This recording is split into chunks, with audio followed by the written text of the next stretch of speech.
శుక్లాంబరధరం విష్ణుం శశివర్ణం చతుర్భుజం ప్రసన్నవదనం ధ్యాయేత్ సర్వవిఘ్నోపశాంతయేత్. గురుర్బ్రహ్మా గురుర్విష్ణుః గురుర్దేవో మహేశ్వరః గురుః సాక్షాత్ పరబ్రహ్మ తస్మై శ్రీగురవై నమః.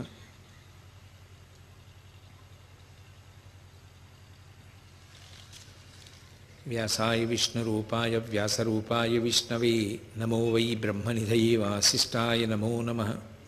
కూజంతం రామ రామేతి మధురం మధురాక్షరం ఆరుహ్య కవితాశాఖాం వందే వాల్మీకికోకిలం. శ్రుతిస్మృతిపురాణానాం ఆలయం కరుణాలయం నమామి భగవత్పాదశంకరం లోకశంకరం.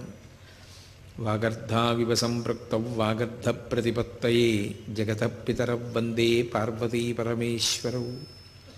సూక్తిం సమగ్రయతున స్వయమేవ లక్ష్మీః శ్రీరంగరాజమహిషీ మధురైః కటాక్షైః. వైదగ్ధ్యవర్ణగుణగుంభనగౌరవైర్యాం కండూలకర్ణకుహరాः కవయోధయంతి. హైమోర్ధ్వపుండ్రమజహన్మకుటం సునాసం మందస్మితం మకరకుండలచారుగండం. బింబాధరం బహుళదీర్ఘకృపాకటాక్షం శ్రీవేంకటేశముఖమాత్మనిసన్నిధత్తాం. విమలపటి కమలకుటి పుస్తకరుద్రాక్షసస్తహస్తపుటి కామాక్షి పక్ష్మలాక్షి కలిత విపంచి విభాసి వైరించి. మనోజవం మరుతతుల్యవేగం జితేంద్రియం బుద్ధిమతాం వరిష్టం వాతాత్మజం వానరయూధముఖ్యం శ్రీరామదూతం శిరసా నమామి. ఆపదామపహర్తారం దాతారం సర్వసంపదాం లోకాభిరామం శ్రీరామం భూయో భూయో నమామ్యహం. హరి ఓం. పరమేశ్వర స్వరూపైన సభకి నమస్కారం.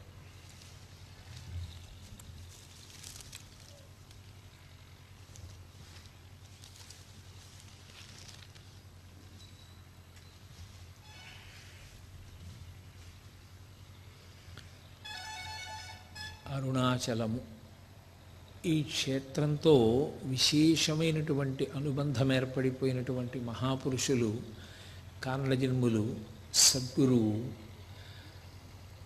భగవాన్ శ్రీ రమణ మహర్షి. రమణ మహర్షి యొక్క జీవితమే రమణతత్వము. రమణతత్వానికి రమణుల యొక్క జీవితానికి భేదమేమీ లేదు. వారి సందేశం అంతా వారి జీవితమే. అటువంటి భగవాన్ రమణులు కారణజన్ములు. ఎందుకంటే కొన్ని కోట్ల కోట్ల కోట్ల మందిలో ఎవరో అటువంటి మహాపురుషులు ఒక్కరే జన్మిస్తారు. అటువంటి కారణజన్ములైనటువంటి వారు భగవాన్ రమణ మహర్షి. తిరుచుళి అని ఒక గ్రామం, దాన్ని సంస్కృతంలో త్రిశూలపురము అని దానికి పేరు. అది ఓంకార సంబంధమై ప్రణవ సంబంధమైనటువంటి ఊరు. ఆ తిరుచుళి అనేటటువంటి ఊరిలో ఒక గొప్ప శివాలయం, అతి ప్రాచీనమైనటువంటి శివాలయం. ఆ శివాలయానికి శైవ నాయనార్లు, శైవంలో ఉన్నటువంటి మహాభక్తులు 63 మందిని నాయనార్లని పిలుస్తారు. వైష్ణవ సంప్రదాయంలో భగవంతుణ్ణి కీర్తించినటువంటి భక్తులు, తమ ప్రమేయం లేకుండా ఈశ్వరానుగ్రహంతో అటువంటి కవితాశక్తిని పొందినటువంటి వారిని ఆళ్వారులు అంటారు. ఆళ్వారులు 12 మంది, నాయనార్లు 63 మంది. 63 మంది నాయనార్లలో మళ్ళీ అత్యంత ప్రధానమైనటువంటి స్థానాన్ని పొందినటువంటి వారు అప్పర్, జ్ఞానసంబంధర్, సుందరర్, ఈ ముగ్గురు. ఇందులో జ్ఞానసంబంధర్ మినహా అప్పర్, సుందరర్ వీళ్ళిద్దరూ కూడా తిరుచుళి గ్రామానికి వచ్చి అక్కడ ఉండేటటువంటి భూమినాధీశ్వరుణ్ణి స్తోత్రం చేశారు. అక్కడ ఉన్న శివుడికి భూమినాధీశ్వరుడు అని పేరు, అమ్మవారికి సహాయాంబ అని పేరు.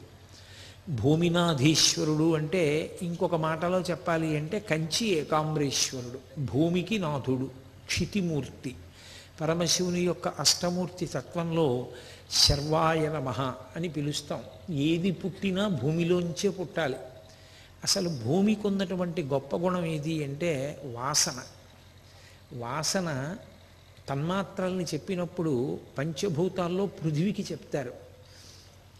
అలా ఆ తిరుచుళి గ్రామంలో వేయించేసి ఉన్నటువంటి మహానుభావుడు ఆ భూమినాధీశ్వరుడు, ఆయన భార్య సహాయాంబ పరదేవత, వాళ్ళిద్దరి యొక్క అనుగ్రహ స్వరూపంగా ఆ గ్రామంలో జన్మించినటువంటి వారు భగవాన్ శ్రీ రమణ మహర్షి. అక్కడ ఒక స్మార్త కుటుంబం ఒకటి ఉండేది. వాళ్ళు ఆపస్తంభ సూత్రులు. వాసిష్ఠ, శక్తి, పరాశర త్రయారుషీయ ప్రవరాన్వితమైనటువంటి ఆపస్తంభ సూత్ర కుటుంబం ఆ కుటుంబం. ఆ కుటుంబంలో ఒక చిత్రం జరిగింది. ఆ కుటుంబంలో ఒకానొకప్పుడు ఒక పరివ్రాజకుడు భిక్షకొచ్చాడు. భిక్షకొచ్చి ఇంటి ముందు నించున్నాడు. ఆ కుటుంబం వారు ఆయనకి భిక్ష ఇవ్వలేదు సరికదా, ఆయనని పట్ల ఏదో కొద్దిగా చీకాకుగా ప్రవర్తించారు. ఆయన వెళ్ళిపోతూ ఒక మాట అన్నాడు. చాలా చులకన చేసి మాట్లాడారు పరివ్రాజకుణ్ణి. భిక్ష పెట్టడానికి మీరు అంగీకరించలేదు. ఒక గృహస్థు యొక్క ప్రధాన ధర్మం బ్రహ్మచారికి, పరివ్రాజకునకు, సన్యాసికి భిక్ష పెట్టడం. మీరు భిక్ష పెట్టకపోగా చిన్నతనం చేసి మాట్లాడారు కాబట్టి ఇక నుంచి మీ ఇంట్లో 3 తరాల పాటు ప్రతి తరంలోనూ ఒక వ్యక్తి సన్యసించుగాక అని వెళ్ళిపోయాడు. బహుశः దాని ప్రభావమేమో ఆ తరువాత పుట్టినటువంటి వారు అన్నదమ్ములు వెంకటేశ్వర అయ్యర్ అని పెద్ద ఆయన తమ్ముడు సుందర అయ్యర్, 3వ ఆయన సుబ్బ అయ్యర్, 4వ ఆయన చాలా చిత్రమైనటువంటి పేరు నెల్లియప్ప అయ్యర్ అని నలుగురు. ఈ నలుగురిలో పెద్దవారైనటువంటి వెంకటేశ్వర అయ్యర్ గారు ఒకానొక సందర్భంలో తిరుప్పకుండ్రం క్షేత్రానికి వెళ్ళారు. అప్పటికి ఆయనకి ఏం పెద్ద వయసు అయిపోలేదు, కేవలం 19 సంవత్సరాల వయస్సు. ఆయన తిరుప్పకుండ్రం క్షేత్రానికి వెళ్ళి అకస్మాత్తుగా ఆయనకి వైరాగ్యం కలిగి, వైరాగ్యం అంటే అలాగే రావాలి, వైరాగ్యం అంటే బొట్టుగా రాదు. రామకృష్ణ పరమహంస చెప్పినట్టు వైరాగ్యం అంటూ వస్తే ఒక్కసారే వస్తుంది పూర్ణంగా. అలా రాకపోతే అది వచ్చిపోయే వైరాగ్యం తప్ప నిజమైన వైరాగ్యం కాదు. శ్మశాన వైరాగ్యం, ప్రసూతి వైరాగ్యం అంటారు, అటువంటి వైరాగ్యం ఆ వైరాగ్యం. కాబట్టి ఆయనకి అకస్మాత్తుగా తిరుప్పకుండ్రంలో వైరాగ్యం వచ్చి ఆయన సన్యాసం తీసుకున్నారు. సన్యాసం తీసుకుని ఆయన ఒక చిత్రమైన పని చేస్తుండేవారు. చిదంబర క్షేత్రానికి వెళ్ళిపోయి ఉండిపోయి చిదంబరం క్షేత్రంలో ఎవరు ప్రదక్షిణం చేశారో వాళ్ళ కాళ్ళకి గుండు ముళ్ళని గుచ్చుకుంటూ ఉంటాయి. బాగా పెద్ద పెద్ద ముళ్ళు ఆ రోజుల్లో. ఇప్పుడు మహానగరం కింద తయారైపోయింది చిదంబరం కూడా. ఆ గుండు ముళ్ళు కాళ్ళల్లో గుచ్చుకున్న వాళ్ళందరికీ కూడా ఆ ముళ్ళు తీసి ఆ భక్తుల యొక్క పాదాలు తుడుస్తూ ఉండేవారు ఆయన సన్యసించి. ఆయన వెంకటేశ్వర అయ్యర్. ఇక 2వ వారు సుందర అయ్యర్. ఈ సుందర అయ్యర్ గారికి అళగమ్మ గారినిచ్చి వివాహం చేశారు.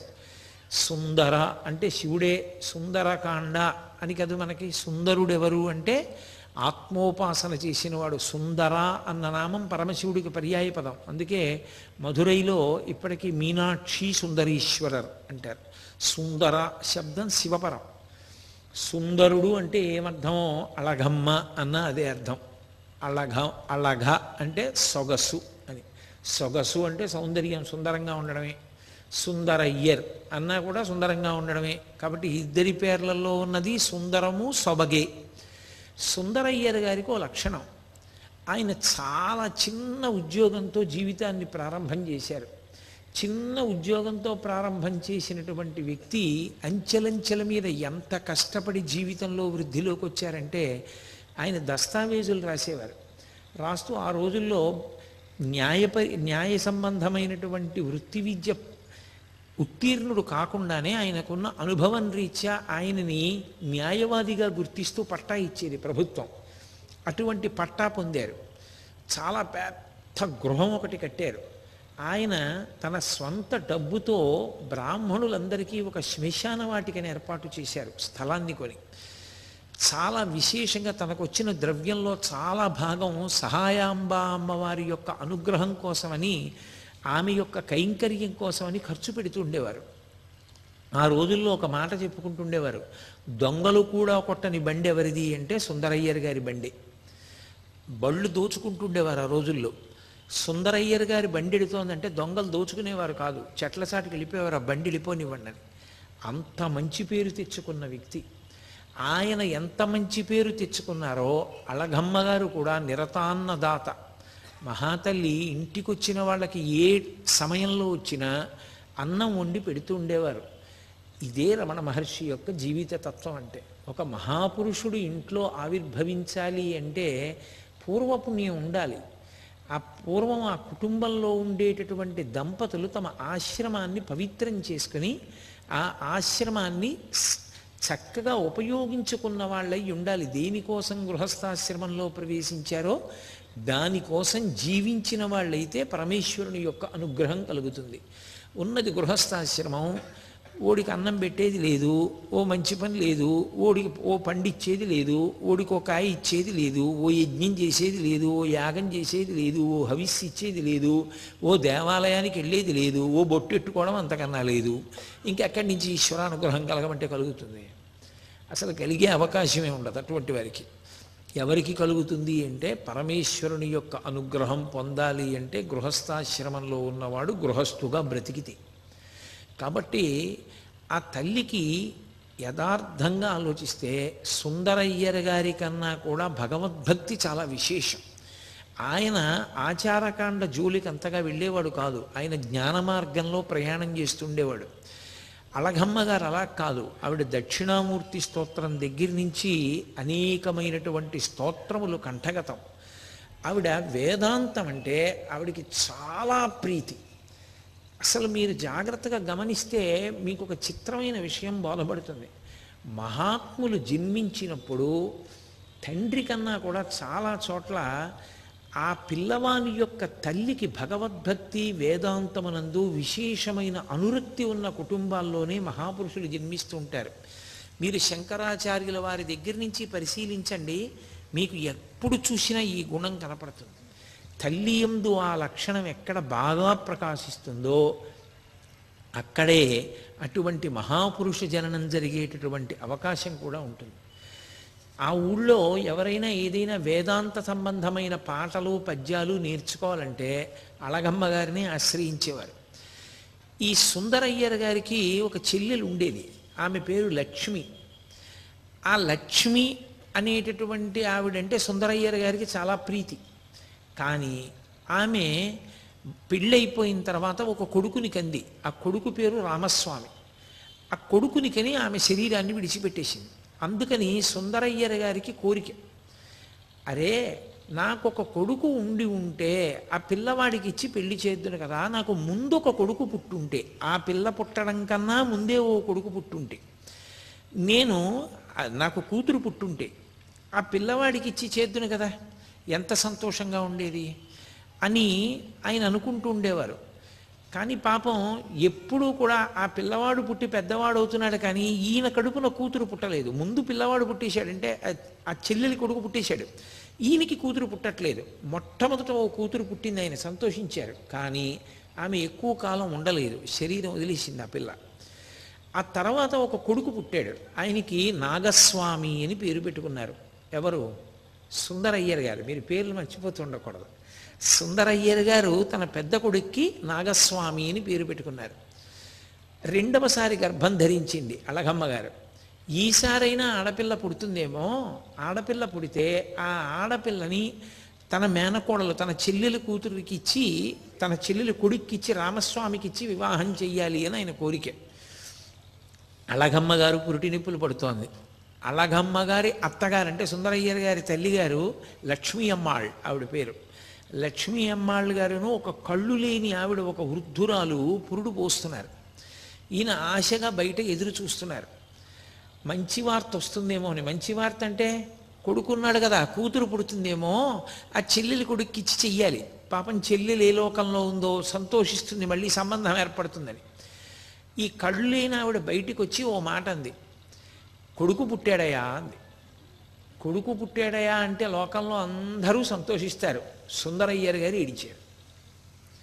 ఆవిడంది ఎందుకు ఏడుస్తున్నావు అంది. ఈసారి కూతురు పుట్టలేదు, పుట్టిన కూతురు వెళ్ళిపోయింది, ఈసారైనా కూతురు పుడుతుందేమో ఆ మేనల్లుడికి ఇద్దామంటే ఆ పిల్ల దక్కలేదు. ఆ మొట్టమొదట పుట్టిన పిల్ల, ఇప్పుడు ఆడపిల్ల పుట్టలేదు, మళ్ళీ మగపిల్లాడు పుట్టాడు. ఆ వచ్చి చెప్పిన ఆవిడెవరు? కళ్ళు లేని ఆవిడ. ఆ కళ్ళు లేనావిడ వచ్చి చెప్తోంది, ఎందుకయా అంత బాధపడతావు? అపారమైన తేజోమూర్తి, కారణజన్ముడు, మరొక పరమేశ్వరుడయా నీ కడుపున పుట్టినవాడు, వెళ్ళి చూసుకో, నీకు ఆ బాధ ఉండదు అంది. కళ్ళు లేని ఆవిడ ఏం చూసింది, ఎలా చూసింది ఆ పిల్లాన్ని అంటే, బహుశः పుట్టిన పిల్లవాని యొక్క అపారమైనటువంటి తేజస్సు కన్నులు లేకపోయినా తల్లికి దర్శనమయ్యి ఉండాలి అని మనం అనవలసి ఉంటుంది అంతే. సరే, ఆ పిల్లవాడిని చూశారు, సంతోషించారు. తన పెద్దన్నగారు వెంకటస్వామి అయ్యర్ వారు సన్యసించారు కదా తిరుప్పకుండ్రం వెళ్ళి, అందుకని ఆ అన్నగారి పేరు ఉంచుకుందామని తమకి అత్యంత ప్రీతిపాత్రమైన దైవం వెంకటేశ్వర స్వామి, ఆ వెంకటేశ్వర స్వామి వారి పేరు ఉంచుకోవాలనేటటువంటి ప్రయత్నంలో ఆ పిల్లవాడికి వెంకటేశ్వర అని పేరు ఉంచారు. సరే, ఆ పిల్లవాడు పుట్టినటువంటి సంవత్సరం ప్రమాదీనామ సంవత్సర మార్గశీర్ష బహుళపక్ష విధియ పునర్వసు నక్షత్రం, రామచంద్ర ప్రభువు యొక్క నక్షత్రంలో పునర్వసు నక్షత్రంలో పుట్టాడు ఆ పిల్లాడు. సరే, చాలా సంతోషించారు. ఆ తర్వాత మళ్ళీ ఇంకో కొడుకు పుట్టాడు. ఆ పిల్లవాడికి మొట్టమొదటి కొడుక్కి నాగస్వామి అని పెట్టారు, రెండో వాడికి వెంకటేశ్వరుడు, మూడవ వాడికి నాగసుందర స్వామి అని పెట్టారు. ఆఖరణ ఆడపిల్ల పుట్టింది. ఆ పిల్లకి అమ్మయ్య అని సంతోషించి అలమేలుమంగ అని పేరు పెట్టారు. అలమేలుమంగ అని మనం అంటాం కానీ అసలు నిజానికి అలర్మేల్మంగ అది, కాబట్టి అలమేలుమంగ అని పేరు ఇచ్చారు. 9 సంతానం. ఇందులో నేను ప్రముఖంగా ప్రస్తావించినటువంటి వ్యక్తి వెంకటేశ్వరుడు. ఆయన గురించి మీతో నేను ప్రస్తావన చేశాను. ఈ పుట్టినటువంటి రెండో పిల్లాడు అపారమైనటువంటి దేహదారుఢ్యం. ఎంత దారుఢ్యం అంటే, ఎప్పుడైనా ఎక్కడైనా ఆటలాడితే ఆ పిల్లవాడిదే బహుమానం. ఎక్కడైనా మాట పంతం వచ్చిందా, పొరపాటునైనా సరే ఒక మాట అన్నాడా, ఆ పంతం నెగ్గించుకోవలసింది. అంత విశేషమైనటువంటి పంతం ఉన్నటువంటి పిల్లవాడు. ఆ తిరుచులి గ్రామంలో సరి అయినటువంటి విద్యా సౌకర్యం లేని కారణం చేత సుందరయ్యర్ గారు తన తమ్ముడు సుబ్బయ్యర్ దిండిగల్లో పనిచేస్తున్నాడు. అప్పట్లో ఆయన సబ్ రిజిస్ట్రార్ ఆఫీస్లో హెడ్ గుమాస్తాగా పనిచేస్తున్నారు. ఆ తిండిగల్లో పనిచేస్తున్నటువంటి తన సోదరుడైనటువంటి సుబ్బయ్యర్ గారి దగ్గరికి పంపించారు పెద్ద కొడుకైనటువంటి నాగస్వామిని, రెండవ కుమారుడైనటువంటి వెంకటేశ్వరుణ్ణి. మీరు పేర్లు జాగ్రత్తగానే పట్టుకోగలరు అనుకుంటున్నాను నేను. ఆ ఇద్దరు కొడుకులు పినతండ్రి గారైన సుబ్బయ్యర్ గారి దగ్గరికి వెళ్ళారు. వెళ్ళి అక్కడ చదువుకుంటున్నారు. వాళ్ళు చదువుకుంటున్న రోజుల్లో ఒక విచిత్రం జరిగింది. ఈ వెంకటేశ్వరుడు అన్న పిల్లవాడు ఉన్నాడే, సుందరయ్యర్ గారి రెండో కొడుకు, ఇతను ఎటువంటి నిద్రపోయేవాడంటే అసలు అటువంటి నిద్ర ఇక ప్రపంచంలో ఎవరికీ ఉండదు. అంత ముద్దు నిద్ర. అతను నిద్ర లేచి ఉండగా ఆటలాడితే ప్రతి ఆటలోనూ గెలుస్తాడు, ఎవరినైనా కొట్టగలడు. అందుకని పిల్లలకి ఆయన అంటే చాలా కక్ష ఉండేది. ఈ కక్ష ఉన్న పిల్లలు ఏం చేసేవారంటే, ఆయన నిద్రపోయినప్పుడు బాగా నిద్రపోయడం చూసి 2 చేతులతో పట్టి పైకెత్తి నడిపించి తీసుకెడుతుండేవారు. ఇంట్లోంచి నిశ్శబ్దంగా తీసుకెళ్ళిపోయి దూరంగా ఎక్కడో ఏటి ఒడ్డునో పడుకోబెట్టి అందరూ కర్రలు తీసుకొచ్చి కొట్టేసి చేతులతో గుద్దేసేవారు, ఒళ్ళంతా గిల్లేసేవారు. ఆయనకి తెలివి వచ్చేది కాదు. ఆయన్ని మళ్ళీ 2 చంకల కింద చేతులు వేసి మళ్ళీ నడిపించుకుంటూ తీసుకొచ్చి ఇంట్లో పడుకోబెట్టేసేవారు. ఆయన మరునాడు ఉదయం నిద్రలేచి యథాప్రకారంగా పాఠశాలకు వెళ్ళిపోయేవాడు. వెళ్ళిపోయి ఒంటి మీద ఎక్కడో ఆ గిల్లులు చూసుకుని ఏమిటివన్నీ అని అడిగితే పక్క పిల్లలు చెప్పేవారు, మేమే నిన్ను గుద్దేశాన్ని తీసుకెళ్ళని. ఆయనకు అప్పుడు తెలిసేది వాళ్ళు గుద్దారు గిల్లారు అని. అసలు అప్పటి వరకు ఆయనకి తెలిసేది కాదు. అసలు గమ్మత్తంతా అక్కడుంది. అసలు శరీరం నిద్రలోకి వెళ్ళిపోయిన తర్వాత ఏం జరిగినా తెలుసుకోలేనటువంటి బండతనాన్ని శరీరం పొందడం ప్రారంభించింది అంటే అది సామాన్యమైన నిద్ర కాదు. ఆ పిల్లవాడికి తన ప్రమేయం లేకుండా, తనకి తెలియకుండానే సమాధి స్థితిలోకి వెళ్ళేటటువంటి లక్షణం. ఆ సమాధి స్థితిలో ఉండగా శరీరం ఎంత బడలిపోయినా, అసలు శరీరం ఏమైపోయినా దాంతో సంబంధం లేకుండా ఉండగలిగినటువంటి స్థితి బాల్యంలోనే పొటమరించాయి. ఇప్పుడు నాకు చెప్పండి రమణతత్వం ఏమిటో. రమణ మహర్షి యొక్క తత్వం ఏమి అని నన్ను అడిగారు అనుకోండి, నేనేం చెప్పవలసి ఉంటుందంటే, కొన్ని కోట్ల జన్మల పాటు సాధన చేసి చేసి చేసి చేసి చేసి చేసి శరీరం విడిచిపెట్టేసినటువంటి వ్యక్తికి పరమేశ్వరుడు ఇది చిట్ట చివరి జన్మ, నువ్వు ప్రారంధం అనుభవించడానికి ఆఖరిసారి వెడుతున్నావు అని నిర్ణయం చేసి పంపినప్పుడు ఆయన భవిష్యత్ జీవితాన్ని దృష్టిలో పెట్టుకుని ఆయనకు ఒక అపూర్వమైన శక్తిని కల్పించి పంపాడు. ఇది మీకు ప్రారంభంలో వినడానికి చాలా విచిత్రమైన విషయంలా అనిపిస్తుంది. అదేమిటి అంత కొట్టినా తెలివి రాకపోవడం ఏమిటి అని. ఎంత తెలివిరాని స్థితిలో ఉండేవారంటే, ఆ సుబ్బయ్యర్ గారికి ఒక కొడుకు ఉండేవాడు, అతని పేరు శ్రీనివాస అయ్యర్. ఆ శ్రీనివాస అయ్యర్ పుట్టినరోజు జరిగింది ఒకప్పుడు. అన్నగారి కొడుకులు కదూ, నాగస్వామిని ఈ వెంకటేశ్వరుడును, వీళ్లతో సమానంగా పెంచేది మహాతల్లి శేషయ్యర్ గారి భార్య. కన్న కొడుకు పుట్టినరోజు వచ్చింది. వాళ్ళు ఇతను తొందరగా పడుకునేవాడు వెంకటేశ్వరుడు.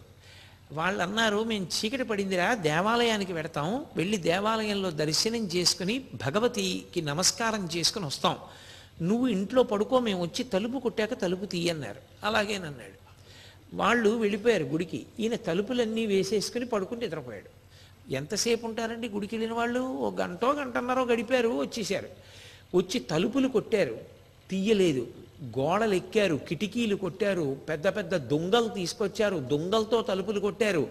వీధిలో వాళ్ళందరూ వచ్చేసారు, ఊళ్ళో వాళ్ళందరూ వచ్చేసారు, పెద్ద పెద్ద కేకలేశారు, డప్పులు కొట్టారు, అరుపులు అరిచారు, లేవలేదు.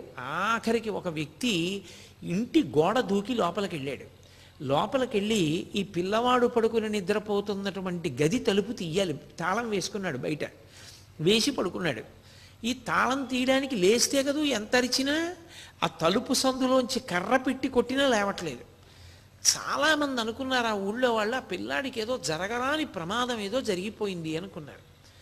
మారు తాళం చెవులు తీసుకొచ్చారు. మొత్తం మీద ఏదో ఒక తాళం చెవికి ఆ తాళం ఊడింది. లోపలికి వెళ్ళారు. ఈ పిల్లవాడు శుభ్రంగా ఊపిరి తీస్తున్నాడు, పడుకున్నాడు. ఏమిటి వీడు లేవడు, దొంగ నిద్రేమోనని అందరూ కలిసి కొట్టేశారు. అందరూ కలిపి గిల్లేశారు, రక్కేశారు, ఎత్తి పడేశారు. వాడు నిద్ర లేవలేదు. వాడు ఎప్పుడో తనంత తాను తెలివి వచ్చింది ఆ పిల్లాడికి. వచ్చి వాడు అన్నాడు, కొన్ని గంటలు అయిపోయిన తర్వాత, ఎందుకున్నారు మీ అందరూ నా చుట్టూ అని అడిగాడు. ఎందుకున్నారేమిట్రా, నువ్వు నిద్రపోయావా, అసలు ఏమైపోయావురా, ఇది ఎక్కడ ప్రారంధం రా, ఇంతమంది వచ్చి గోడ దూకి దొంగతాళంతో తలుపు తీసి మారుతాళంతో లోపలికి వచ్చి కొట్టి గిల్లి రక్కి చేసిన నిద్ర లేవా, ఏమిట్రా నీకు నిద్ర అని అడిగారు. ఆయన అన్నాడు, నాకు అలాగే నిద్ర పట్టేస్తుంది, నాకు తెలియదు, పడుకుంటే అలాగే నిద్ర పడుతుంది అన్నాడు. అంటే నిద్రలో నడిచే అలవాటు కాదు, ఆయన నిద్రలో తీసుకెళ్ళి కొట్టేస్తుండేవారు స్నేహితులు. అంత నిద్రపోయేవాడు. అది సామాన్యంగా ఎవరికీ లోకంలో అలా నిద్రపడుతుంది అని చెప్పడం సాధ్యమయ్యే విషయం కాదు. ఆయన శరీరం సమాధిలోకి వెళ్ళిపోయినప్పుడు ఆ శరీరానికి ఏమైపోయినా సరే తెలియని తత్వం ప్రారంభమునందే అంకురించింది. అసలు ఆ స్థితికి వెళ్ళడం మాట దేవుడెరుగు. ధ్యానం చేసుకునేటప్పుడు మీ పంచేంద్రియములు మనస్సు కలిపి మీరు దేన్ని ధ్యానం చేస్తున్నారో దాని మీద కొద్దిసేపు నిలబెట్టడం సాధ్యం కాదు. కొద్దిసేపు అంటే నిమిషాలు అనుకోకండి, కొన్ని సెకండ్లు నిలబెట్టడం సాధ్యం కాదు. ఏదో భగవంతుని యొక్క పాదముల వంక చూసి ఆయన పాదముల మీద దృష్టి నిలబెట్టి ధ్యానం చేద్దామంటే 2-3 క్షణాల్లో మనసు వెంటనే జారిపోయి ఇంకొక వైపుకి వెళ్ళిపోతుంది. ధ్యానంలోనే నిలబడనటువంటి మనస్సు ఆత్మయందు లయమైపోయి అసలు మనస్సు ఇంద్రియములు పనిచేయడం పూర్తిగా ఆగిపోతే అంత గాఢమైనటువంటి సుషుప్తి సమానమైన స్థితికి వెడితే సమాధి. అంత గొప్ప స్థితికి ఎంత సాధన చేస్తే వెళ్ళగలరు. ఏ సాధనా బలం లేకుండా పిల్లవాడు కనీసం అతనికి అది సమాధి అని తెలియదు, అది సుషుప్తి అని తెలియదు. అతను ఏ వేదాంత శాస్త్రం చదువుకోలేదు, అతను ఏ గురువు గారికి శుశ్రూష చేయలేదు, అతను ఏమీ తెలుసుకోలేదు. తెలుసుకోకుండా అతనికి సంభవమైంది. అప్పుడు ఏమని చెప్పవలసి ఉంటుంది? అకస్మాత్తుగా కోట్ల మందిలో ఒకరికి వచ్చే జబ్బు కాదది, అది ఈశ్వరుని యొక్క కృప. ఆయనకి సంచితం పూర్తయిపోయింది. ఇన్ని కోట్ల జన్మలలో ఆయన చేసిన సాధనో అది చివరి జన్మలో పండాలి. అందుకని ప్రారంభంలోనే ఆ పిల్లవాడికి అటువంటి అలవాటు ఏర్పడింది. సరే, ఆ పిల్లవాడిని పాఠశాలలో వేసినప్పుడు వెంకటేశ్వర అని రాయమంటే వెంకటరమణన్ అని రాశారు. ఆ కారణం చేత ఆ పిల్లవాడిని వెంకటేశ్వర అని పిలవడం ఆప్చేసి వెంకటరమణన్ వెంకటరమణన్ అని పిలవడం ప్రారంభమైంది. అందుకే చాలా చోట్ల భగవాన్ రమణుల యొక్క పూర్వాశ్రమనామం వెంకటరమణన్ అనే ఉంటుంది. అసలు నిజానికి తల్లిదండ్రులు పెట్టిన పేరు వెంకటేశ్వర. సరే, రోజులు గడిచిపోతున్నాయి. ఎంత బండతనంతో ఆటలాడేవారంటే ఆ రోజుల్లోనూ పిల్లలందరికీ కలిపి ఒక సంకేతం. చీకటి పడిపోయిన తర్వాత వాళ్ళు ఇళ్లల్లోంచి బయటికి వెళ్ళిపోయి ఆ తలగడాలు పెట్టి తలగడాల మీద దుప్పట్లు వేసేసి పిల్లలు పడుకున్నట్టుగానే ఏర్పాటు చేసి ఉంచి వాళ్ళు గోడలు దూకి వెళ్ళిపోయి ఆడుకుని తెల్లవారకట్టు వచ్చి మళ్ళీ ఆ దుప్పటి తీసి పడుకుని నిద్రపోతుండేవారు. అసలు చదువన్న దాని మీద శ్రద్ధ ఎన్నడూ లేదా వెంకటరమణకి. చదువుకుందామన్న తాపత్రయం కానీ చదువుకోవాలన్న జిజ్ఞాస కానీ ఆయనకి లేనే లేవు. కానీ ఆయన గొప్పతనం ఏమిటంటే ఆయన ఏకసంతాగ్రాహి. ఆ కారణం చేత ఎవరైనా పాఠం చెప్పే ఉపాధ్యాయుడు ఆ ప్రశ్నకి జవాబు ఏమిటి, ఆ పద్యం ఏమిటి చెప్పని ఎవరినైనా అడిగితే ఆ పిల్లవాడు పద్యం చెప్పిన తర్వాత ఒక్కసారి విని ఈయనకు వచ్చేసేది. ఈయన నువ్వు చెప్పు అంటే యథాతథంగా చెప్పేసేవారు. చెప్పేసి బయటికి వెళ్ళగానే తరగతి గదిలోంచి దాన్ని తుమ్మేసినట్టుగా విడిచిపెట్టేసి వెళ్ళిపోయేవారు మళ్ళీ ఆటలే. తప్ప పుస్తకం తీసింది లేదు, చదువుకున్నది లేదు, పాస్ అవుదామన్న ధోరణి అసలే లేదు. కాలం గడిచిపోతోంది అలాగా. ఈలోగా ఆ సుబ్బయ్యర్ గారికి మధురై బదిలీ అయింది. కాబట్టి ఈ ఇద్దరు పిల్లల్ని తన కొడుకుని భార్యని తీసుకుని సుబ్బయ్య అయ్యర్ గారు మధురై వచ్చేశారు. ఈ వచ్చేసిన తర్వాత ఒక హఠాత్ సంఘటన ఒకటి జరిగింది. అక్కడ వాళ్ళు మధురైలో ఉన్నటువంటి సమయంలో అకస్మాత్తుగా ఈ వెంకటరమణన్ మరియు నాగస్వామి అనబడేటటువంటి పిల్లల యొక్క తండ్రి అయినటువంటి సుందరయ్యర్ గారు గొప్ప సుస్థి చేసింది. పాపం గబగబా వెళ్ళాడు ఈ సుబ్బయ్యర్ గారి పిల్లల్ని తీసుకుని. 3-4 రోజుల తర్వాత ఆయన శరీరం వదిలిపెట్టేశారు. అకస్మాత్తుగా భర్త చనిపోవడంలో అలగమ్మ గారు విపరీతమైన దుఃఖానికి వశురాలైంది. అప్పటికి ఆఖరి ఆడపిల్ల చాలా పసిపిల్ల, దానికి పెద్దగా ప్రాయం వచ్చినటువంటి పిల్ల కాదు, అంత చిన్న పిల్లలు. అందుకని సుబ్బయ్యర్ గారు అన్నారు, ఇంతమందిని పోషించడం కష్టం కదా, 2 పిల్లల్ని తీసుకెళ్ళి మధురైలో నేనే చదివిస్తానని పెద్దవాళ్ళిద్దరిని అంటే నాగస్వామిని వెంకటరమణన్ని తనతో తీసుకుని వెళ్ళిపోయారు. ఇక మిగిలినటువంటి వాళ్ళు 2, ఆ అలమేలుమంగ, ఆ పైన పుట్టినటువంటి నాగసుందర స్వామి. ఈ 2 పిల్లల్ని రెండో తమ్ముడైనటువంటి ఆ నెల్లియప్ప అయ్యర్ తీసుకెళ్ళి ఆయన చదివిస్తున్నారు. వీళ్ళు ఉండడం మాత్రం కొంతకాలం తిరుచులిలోనే ఉన్నారు. అలగమ్మ గారు వాళ్ళును వస్తుండేవారు, పోతుండేవారు పిల్లలు, బావమరిది. కొన్నాళ్ళు అయిపోయిన తర్వాత మానామధురై అనబడేటటువంటి ఊళ్ళో పనిచేస్తున్నటువంటి నెల్లియప్ప అయ్యర్ గారి దగ్గరికి అలగమ్మ గారు కూడా వెళ్ళిపోయారు. ఈ పిల్లలిద్దరూ మధురైలో చదువుకుంటూ ఉండేవారు. పెద్ద పిల్లలిద్దరూ సుబ్బయ్యర్ గారి దగ్గర చదువుతున్నారు. అక్కడ కౌండిన్య నది అని ఒక నది, ఒకానొకప్పుడు విపరీతమైనటువంటి క్షామం వస్తే కౌండిన్య మహర్షి పరమశివుణ్ణి స్తోత్రం చేశాడు. పరమశివుడు అనుగ్రహించి ఆ నదిని ప్రవహింపచేశాడు. అందుకని ఆ మహర్షి పేరు మీద కౌండిన్య నది అనేటటువంటి నది ఆవిర్భవించింది. అక్కడ ఈ పిల్లలందరూ రాత్రివేళ అయ్యేటప్పటికీ సంకేతం వాళ్ళకి వైఘై నది ఇసుక తిన్నెలు ఉండేవి. ఈ పిల్లలు రాత్రి నిద్ర లేచి నేను వైఘై ఇసుక తీరంలో ఉన్నాను అని చెప్పడానికి ఒక్కొక్క పిల్లాడికి గుర్తుగా ఒక్కొక్క రాయి పెట్టుకున్నారు. ఆ రాయి తీసుకొచ్చి దేవాలయం యొక్క తలుపు దగ్గర పెట్టి వెళ్ళిపోయేవారు. ఒక్కొక్కడు రాత్రి నిద్ర లేవడం, గోడ దూకి రావడం, ఓ 2 తలగడాలు పెట్టడం, దుప్పటి పెట్టేయడం, వచ్చి రాళ్ళు చూసుకోవడం, ఆ రాళ్ళని బట్టి గుర్తుపట్టేవారు. ఫలానా వాడు వచ్చాడు, ఫలానా వాడు వచ్చాడు, ఫలానా వాడు వచ్చాడు, ఇప్పటికే వైఘై తీరంలో ఉన్నాడని. వీళ్ళందరూ అక్కడ ఎన్ని రాళ్ళు ఉన్నాయో అంతమంది పిల్లలు వైఘై తీరంలో ఉన్నారని గుర్తు. వీళ్ళందరూ ఇళ్లల్లో లేరు, పడుకున్నారని తల్లిదండ్రులు అనుకుంటున్నారు. వీళ్ళు రాత్రి వేళ వైఘై నదిలో దూకి బాగా వరదలలో ఉన్నటువంటి నదిలో ఈత కొట్టేవారు కటిక చీకట్లో. ఆ కటిక చీకట్లో చంద్రుని యొక్క వెన్నెల కాంతులలో ఇసుక తిన్నెల మీద ఆటలాడుకునేవారు. నేను ఇంత స్పష్టంగా ఇంత వివరంగా మీతో ఎందుకు చెప్తున్నానో తెలుసా? మీరు పట్టుకోవాలి ఒక విషయాన్ని. వీటన్నిటికీ కూడా ప్రధాన పాత్ర ఎవరు అంటే ఈ వెంకటరమణందే. అంటే ఆ పిల్లవాడికి అసలు భగవత్ సంబంధం ఏమైనా ఉందా? ఎక్కడైనా అతను పెరిగి పెద్దవాడవుతున్నప్పుడు ఎక్కడా అసలు భగవత్ సంబంధం అన్న మాటే లేదు ఆ పిల్లాడికి. ఏదో నియమంగా అతనికి గర్భాష్టమంలో చేశారు ఉపనయనం. గర్భాష్టమంలో ఉపనయనం చేశారని నియమంగా సంధ్యావందనం చేశాడు, ప్రతి పూట సహస్ర గాయత్రి చేశాడు, అలా ఏం లేదు. అతని అనురక్తి చదువు మీద కూడా లేదు. అతని అనురక్తి ఉపాధ్యాయుల్ని గౌరవిద్దాం అటువంటి దాని మీద కూడా లేదు.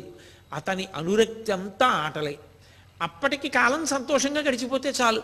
భవిష్యత్తులో పరీక్ష తప్పితే జీవితం ఏమైపోతుంది? అవతల తండ్రి గారు లేరు, అదేం లేదు, ఆడుకుంటూ ఉండేవాడు. ఇంత కర్తవ్యతానిష్ట లేనటువంటి వ్యక్తి యావత్ ప్రపంచం విస్తుపోయేటటువంటి ఒక మహాయోగి అవుతాడని ఎవరైనా అనుకోగలరా? ఏ కారణం చేత అయ్యాడు అని నిర్ధారించవలసి ఉంటుంది. ఒక్కటే నేను మళ్ళీ మళ్ళీ చెప్తున్నాను, పునర్జన్మ సిద్ధాంతానికి ఆయువు పట్టు ఎక్కడుంది అంటే సనాతన ధర్మమునందే. పునర్జన్మ సిద్ధాంతాన్ని సనాతన ధర్మంలో అంగీకరిస్తాం కాబట్టే, మళ్ళీ పుడతామన్న విషయాన్ని అంగీకరిస్తాం కాబట్టే బొట్టు పెట్టుకుంటాం. బొట్టు పెట్టుకున్నాడు అంటే గుర్తు ఏమిటంటే ఆయన సనాతన ధర్మమును అంగీకరించాడు అని. సనాతన ధర్మమును అంగీకరించని వాడు అని గుర్తు ఏమిటంటే ముఖాన బొట్టు ఉండదు. ముఖాన బొట్టు లేదు అంటే అతనికి సనాతన ధర్మంతో సంబంధం లేనివాడు అని గుర్తు. పునర్జన్మ ఉన్నది అంటే భయభక్తులు ఉంటాయి. ఇక్కడ చేసిన తప్పులకి నువ్వు వచ్చే జన్మలో అనుభవించవలసి ఉంటుంది. జాగ్రత్తగా ఉంటాడు. అరే మన ఇష్టం వచ్చినట్లు ప్రవర్తిస్తే వచ్చే జన్మలో మళ్ళీ కష్టాన్ని అనుభవించవలసి ఉంటుంది. కాబట్టి వేదం ఎలా చెప్పిందో అలా బ్రతుకుదాం అనుకుంటాడు. కాబట్టి ఈ పిల్లవాడు ఎంతసేపు ఆటలాడుకుంటూ గడిపేటటువంటి మనస్తత్వం ఉన్నటువంటి వ్యక్తి. అది కూడా చాలా చిత్ర విచిత్రంగా రాత్రి వేళ ఇంత తెంపరితనంతో ఆటలాడేవారు. అటువంటి పిల్లవాడి జీవితంలో ఒక ఆశ్చర్యకరమైన సందర్భం కలిగింది. ఒక రోజున ఆయన పాఠశాలకు వెళ్ళిపోతున్నాడు. పాఠశాలకు వెళ్ళిపోతుంటే ఒక ఆయన ఎదురు వచ్చాడు. ఆయన పేరు రామస్వామి అయ్యర్. ఈ పిల్లవాడు ఆయనకి నమస్కారం చేశానాడు. ఎక్కడి నుంచి వస్తున్నారని అడిగాడు. అరుణాచలం నుంచి వస్తున్నాను అన్నారు. ఆ పిల్లవాడు అంతకుముందు అరుణాచలం అన్న పేరు వినలేదు అని మీరు అనుకుంటే పొరపాటు. ఆయనకి తెలుసు అరుణాచలం గురించి. అరుణాచలం అని ఒక క్షేత్రం ఉందని, అరుణాచల క్షేత్రంలో పరమేశ్వరుడు 4 రూపాలతో ఉన్నాడని, 1 కొండగా, 2 లోపల ఉన్న సిద్ధపురుషుడిగా, 3 అక్కడ ఉన్నటువంటి అరుణాచలేశ్వరుడు అనబడేటటువంటి పేరుతో ఉన్నటువంటి శివలింగంగా, 4 అక్కడే ఉన్నటువంటి అగ్నిలింగంగా, 4గా ఉన్నాడు అన్న విషయం ఆయనకి స్పష్టంగా తెలుసు. అయినా ఆ పిల్లవాడు ఆ రోజున అకస్మాత్తుగా ఆగి అన్నాడు, అరుణాచలమా ఎక్కడుంది అన్నాడు. ఆ రోజున మాత్రం ఆ పిల్లవాడికి ఆ పేరు వినగానే లోపల ఒక్కసారి ఏదో పెద్ద కాంతి ప్రవహించినట్టయింది. ఆ రామస్వామి అయ్యర్ ఆయన అన్నారు, ఏమిరా అరుణాచలం పేరే వినలేదా? తిరువణ్ణామలైరా, తిరువణ్ణామలైకే అరుణాచలం అని పేరు. ఎందుచేత అంటే ద్రవిడ దేశంలో మీరు సంస్కృత నామాన్ని ప్రయోగిస్తే చాలా చోట్ల గుర్తుపట్టరు. మీరు ఇప్పటికీ శ్రీరంగం వెళ్ళి జంబుకేశ్వరం ఎక్కడండి అని అడిగారు అనుకోండి, జంబుకేశ్వరం ఏమిటని అడుగుతారు. అదే మీరు తిరువాణక్కోయిల్ ఎక్కడా అని అడగండి, వాళ్ళు వెంటనే చెప్తారు ఇక్కడే ఆటోలో వెళ్ళిపోవచ్చు అని చెప్తారు. అందుకని ఆయన అన్నాడు, అరుణాచలమా అది తిరువణ్ణామలైరా, తిరువణ్ణామలై తెలీదు అన్నాడు. అంతే, ఏం జరిగిందో తెలియదు. ఆయన ఆ మాట విన్నాడంతే. ఆ పిల్లాడు అరుణాచలం ఈ మాట విన్నాడు అంతే. ఆనాటి నుండి పిల్లవాడు స్తబ్దుగా అయిపోయాడు. ఉత్సాహంగా పరుగులు తీయడం, పిల్లలతో ఆటలాడడం, పిల్లలతో దెబ్బలాడడం ఇవేం లేవు. చేస్తున్నాడు. ఇంతకుముందు ఏం చేశాడో అవే చేస్తున్నాడు. తల్లికి వంటలో, పిన్నమ్మకి వంటలో సాయం చేసేవాడు. ఇప్పుడు సాయం చేస్తున్నాడు, కూరలు తరిగి పెడతాడు. పూర్వం అన్నం పెడితే రుచుల కోసం పెద్ద గొడవ చేసేవాడు. ఇప్పుడు ఏం పెడితే అది తిని వెళ్ళిపోతాడు. ఏమిటి ఇంత విచిత్రంగా మార్పు వచ్చింది అనుకున్నారు. ఒకరోజు అందరూ తమ తమ పనుల మీద బయటికి వెళ్ళారు. ఈ పిల్లవాడు ఒక్కడు మేడ మీద గదిలో కూర్చుని ఉన్నాడు. ఇప్పటికీ రమణాశ్రమం వాళ్ళ యొక్క ఆధీనంలో ఉంది. నాకు జీవితంలో ఒక పెద్ద కోరిక, నేను మా మోహన్ రావు గారితో అన్నాను కూడా ఒకసారి, నాకు రమణులు ఎక్కడ పుట్టారో అక్కడి నుంచి అరుణాచలం వెళ్ళేంత వరకు మధ్యలో ఎన్ని మలుపులు తిరిగిందో ఆయన జీవితం, ఆ ప్రదేశాలన్నిటినీ చూస్తూ వెళ్ళాలని, అలాగే ఆయన అక్కడ ఎక్కడెక్కడ కూర్చుని తపస్సు చేశారో ఆ ప్రదేశాలన్నింటినీ కూడా చూడాలి అని నాకు కోరిక జీవితంలో. సరే, ఏదో నా స్వగతంగా ఆ మాట మనవి చేశాను మీతోటి. ఆ పిల్లవాడు ఆ మధురైలో ఆ ఇంట్లో మేడ మీద గదిలో కూర్చున్నాడు. ఇప్పుడు అది రమణాశ్రమం వాళ్ళ ఆధీనంలో ఉంది. కూర్చుని ఉండగా అందరూ ఇంట్లో బయటికి వెళ్ళారు ఏదో పని మీద. అకస్మాత్తుగా పిల్లవాడికి నేను చనిపోతున్నాను అనిపించింది. అతను వెంటనే డాక్టర్ని పిలవండని కానీ, భయపడి ఎవరినైనా కేకేయడం కానీ, లేచి నిలబడే ప్రయత్నం కానీ చేయలేదు. చచ్చిపోవడం అంటే ఏంటి, అసలు ఏం జరుగుతుంది చూడాలనుకున్నాడు. చూడాలనుకుని పరిశీలనం మొదలుపెట్టాడు. ఎవరు పరిశీలిస్తారు? ఈ కంట్లో కుంకుడు పులుసు పడింది, ఈ కన్ను చూడలేకపోతోందని చూస్తున్నది మీకు కనపడుతుందా? రే, ఈ కంట్లో పులుసు పడిందిరా, ఈ కన్ను చూడలేకపోతోంది, కాసేపు ఇది ఇలా మూసుంచు, ఈ కన్నుతో చూడు అని లోపల నుంచి మీకు చెప్తున్నది మీకు కనపడుతుందా? అది చూస్తోంది. రమణుల విషయంలో కూడా ఏమిటి శరీరం చచ్చిపోవడం అంటే అసలు, కానీ చచ్చిపోని ఏమవుతుందో చూద్దాం, అసలు చావు అంటే ఏమిటో చూద్దామని కాళ్ళు జాపుకుని గోడ కానుకుని కూర్చున్నారు ఆయన. చచ్చిపోయేటటువంటి వ్యక్తికి ఎలా జరుగుతుందో అలాగే పెదవులు మూసుకుపోయి, పళ్ళు బిగుసుకుపోయి రక్త ప్రసారం ఆగిపోయింది, గుండె కొట్టుకోవడం నిలబడిపోయింది, శరీరం కాష్టంలా బిగుసుకుంది, అహంస్ఫురణము మాత్రం ఆగలేదు. నేను నేను అన్న భావన మాత్రం అలా ఉండిపోయింది. ఇదిగో ఈ శరీరం చచ్చిపోయింది, దీనికి రక్త ప్రసారం ఆగిపోయింది, ఇది కొయ్యబారిపోయింది, దీనికి పెదవులు నల్లపడిపోయి బిగుసుకుపోయి, దీని పళ్ళు గిటకరించుకుపోయి, ఇది చనిపోయింది. కాసేపు ఆగి ఎవరో ఒకళ్ళు పైకి వస్తారు ఈ గదిలోకి, వీడు చనిపోయాడంటారు. దీన్ని కట్టి కొత్త చాపలో పెట్టి కర్రలకి కట్టి తీసుకెళ్ళిపోతారు, దీన్ని కాల్చేస్తారు. మరి ఇది వెళ్ళిపోతోంది, నాకేం అవలేదు అంటే చనిపోయేది శరీరము తప్ప నేను కాదు. అసలు నేను అహంస్ఫురణ, నేనన్న నేను అసలు నేను, ఇది అసలు నేను కాదు. ఈ నేనుకి మరణం ఉంది, నేనుకు మరణం లేదు, అది శాశ్వతము అనుకున్నాడు. అంతే, మళ్ళీ ఆ పిల్లవాళ్ళలో చలనం వచ్చింది. ఆ క్షణమే ఆ వెంకటరమణం యొక్క జీవితంలో అల్లరి చిల్లరగా తిరిగినటువంటి ఆఖరి క్షణం. ఇక ఆ తర్వాత ఆయన అసలు మాట్లాడలేదు ఎవరితో ఎక్కువ. ఎప్పుడూ కూర్చుని పద్మాసనం వేసుకుని అలా ధ్యానంలో ఉండేవారు. తరగతి గదికి వెళ్ళినా కూడా ఉపాధ్యాయులు పాఠం చెప్తున్నా కూడా ఆయనకి తలకెక్కేది కాదు. ఎప్పుడు ధ్యానం చేసుకుంటూ ఆ అహంస్ఫురణ యందు అణిగిపోదామా అని ఉండేది, బాహ్యంతో సంబంధం తెగిపోవాలని ఉండేది. అలా ఉండకుండా 10 మందితో కలిసే ప్రయత్నం చేస్తే ఒళ్ళు మంటలు వచ్చేవి ఆయనకి.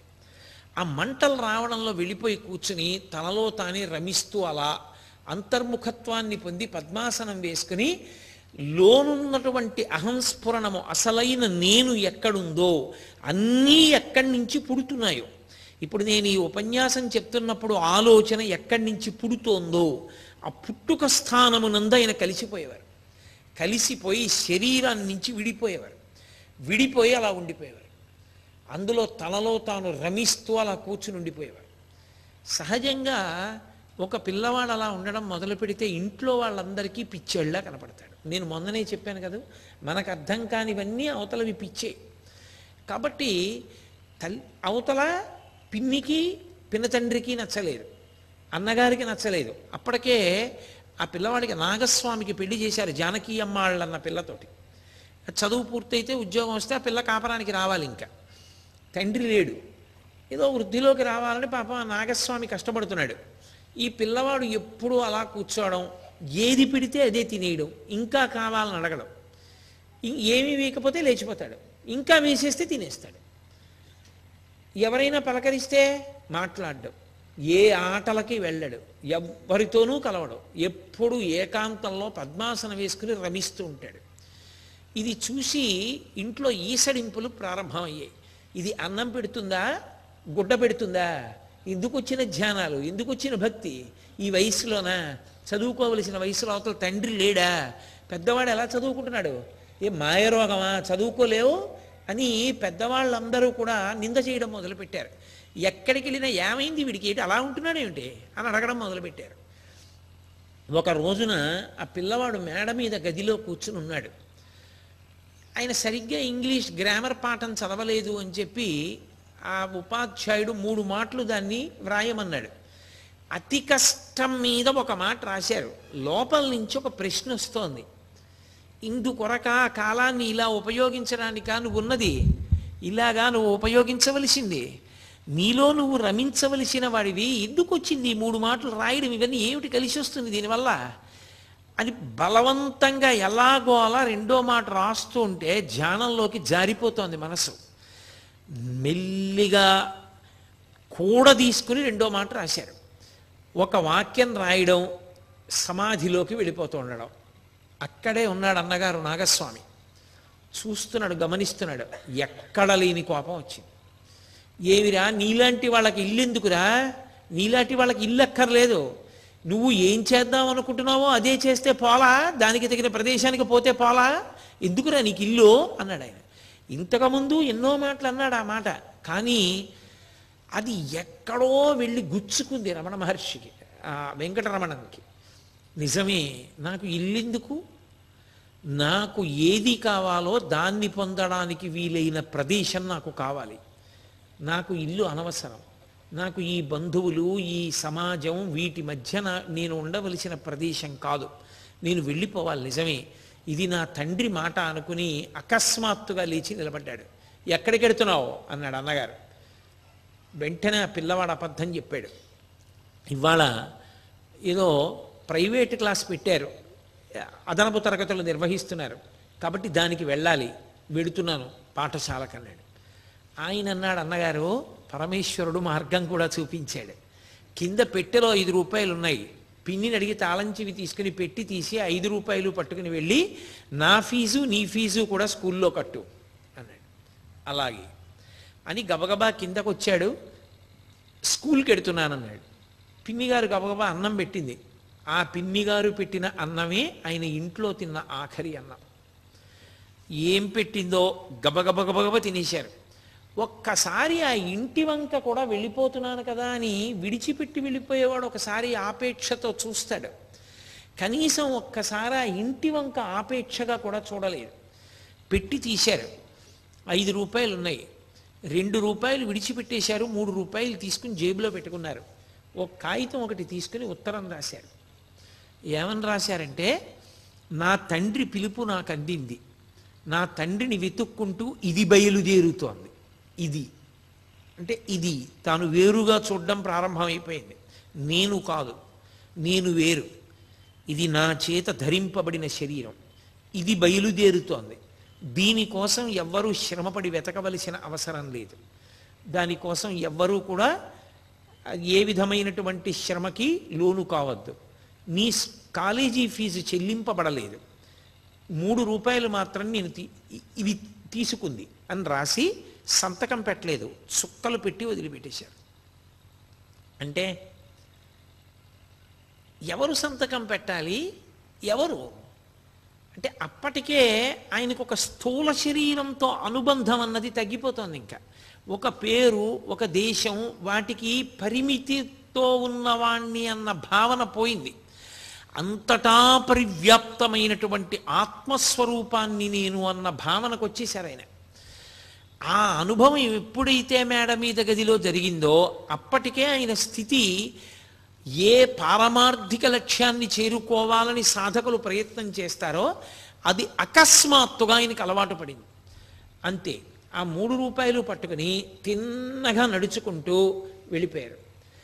ఒకసారి అట్లాస్ తీసి చూశారు, ఎలా వెళ్ళాలి తిరువణ్ణామలై అని. అట్లాస్ వంక చూస్తే ఆయనకి విల్లుపురం జంక్షన్ వరకు రైలు వెడుతుంది అని కనపడింది. తిరువణ్ణామలైకి రైలు వెడుతుంది. కాట్పాడి నుంచి కొత్తగా రైళ్లు వేశారు అప్పుడు కాట్పాడి మీదుగా. కానీ అప్పటికి ఇంకా రైల్వే టైం టేబుల్లోకి అట్లాస్లోకి చేరలేదు ఆ లైను. అందుకని ఆయనకి తెలియదు ట్రైన్ వెడుతుందన్న విషయం. తెలియక నేను విల్లుపురం జంక్షన్ వరకు వెళ్ళాలనుకుని రైల్వే స్టేషన్కి వెళ్ళిపోయారు. ఆయన వెళ్ళేసరికి ప్రతిరోజు తొందరగా వచ్చే రైలు ఆ రోజు ఆలస్యంగా వచ్చింది. ఆ రోజు రైలు కానీ ఆలస్యంగా వచ్చి ఉండకపోతే తన ఇంట్లో వాళ్ళు తనని పట్టేసుకుని ఉండేవారు. ఆలస్యంగా రైలు వచ్చింది, విల్లుపురంకి టికెట్ కావాలి అని అడిగారు. అదొక్కటే మాట. టికెట్ ఇచ్చాడు. ఆ మిగిలిన డబ్బులు తీసి జేబులో వేసుకున్నారు. రైలు ఎక్కి కూర్చుని పద్మాసనం వేసుకున్నారు. రైలు బయలుదేరింది. వైఘై నది కనపడుతోంది. ఆ తరువాత ఆయన పెరియ పురాణం పుస్తకం చదివి ఎప్పుడూ మధురై దేవాలయంలోకి వెళ్ళి కూర్చుంటుండేవారు. ఆటలన్నీ మానేసి ఎప్పుడు నాయనార్ల వంక చూస్తూ ఉండేవారు. ఎప్పుడు నన్ను నాయనార్లలా తయారు చేస్తామని ఏడుస్తూ ఉండేవారు, కళ్ళ నీరు కారుస్తూ. దేవాలయం వంక చూడలేదు, ఊరి వంక చూడలేదు, తను ఆడుకున్న ఆట స్థలాల వంక చూడలేదు, వైఘై నది వంక చూడలేదు. రైలు ఎక్కుతూనే పద్మాసనం వేసుకుని ధ్యానంలోకి వెళ్ళిపోయి సమాధి స్థితిలోకి వెళ్ళిపోయి కూర్చున్నారు. అదే పెట్టెలోకి ఒక మౌల్వి కూడా ఎక్కాడు. ఆయన భగవత్ సంబంధమైనటువంటి విషయాల్ని ఆ రైలు పెట్టెలో ఉన్నటువంటి వాళ్ళందరికీ వర్ణించి చెప్తున్నాడు. అందరూ ఎంతో కుతూహలంగా ఇన్ని ప్రశ్నలు వేస్తూ వింటున్నారు. ఈ పిల్లవాడొక్కడిలోనే ఏ ప్రతిస్పందన లేదు. రైల్వే స్టేషన్లు వస్తున్నాయి, అమ్మే తినుబండారాలు అమ్ముతున్నారు, తినేవాళ్ళు తింటున్నారు, అరిచేవాళ్ళు అరుస్తున్నారు, దిగేవాళ్ళు దిగుతున్నారు, ఎక్కేవాళ్ళు ఎక్కుతున్నారు, తగిలేవాళ్ళు తగులుతున్నారు. కానీ ఆ పిల్లవాడు మాత్రం పద్మాసనం వేసుకుని కూర్చున్నవాడు కూర్చున్నట్టే సమాధి స్థితిలోకి జారిపోయి ఉన్నాడు. చాలాసేపు అయిపోయింది. బహిర్ముఖుడు కాడు. చూసి చూసి చూసి చూసి ఆ మౌల్వి అన్నాడు, ఇంతమంది నాట్లో మాట్లాడుతున్నారు, ఈ పిల్లవాడు ఒక్కడే మాట్లాడటం లేదు. ఈ పిల్లవాడు సమాధిలో ఉన్నాడని తట్టి లేపాడు. ఆయన బహిర్ముఖులయ్యారు. ఎక్కడికి వెడుతున్నావు అని అడిగారు. విల్లుపురం జంక్షన్కి అన్నారు. ఎందుకు అన్నారు. తిరువణ్ణామలై వెళ్ళడానికి అన్నారు. అంటే ఆ మౌల్వి పరమేశ్వర స్వరూపం. ఆయన అన్నాడు, అయ్య పిచ్చివాడా, తిరువణ్ణామలై వెళ్ళడానికి విల్లుపురం జంక్షన్ దిగడం ఎందుకయా, నేను తిరుక్కోయిలూరు వరకు వెడుతున్నాను, ఆ తర్వాత స్టేషనే తిరువణ్ణామలై.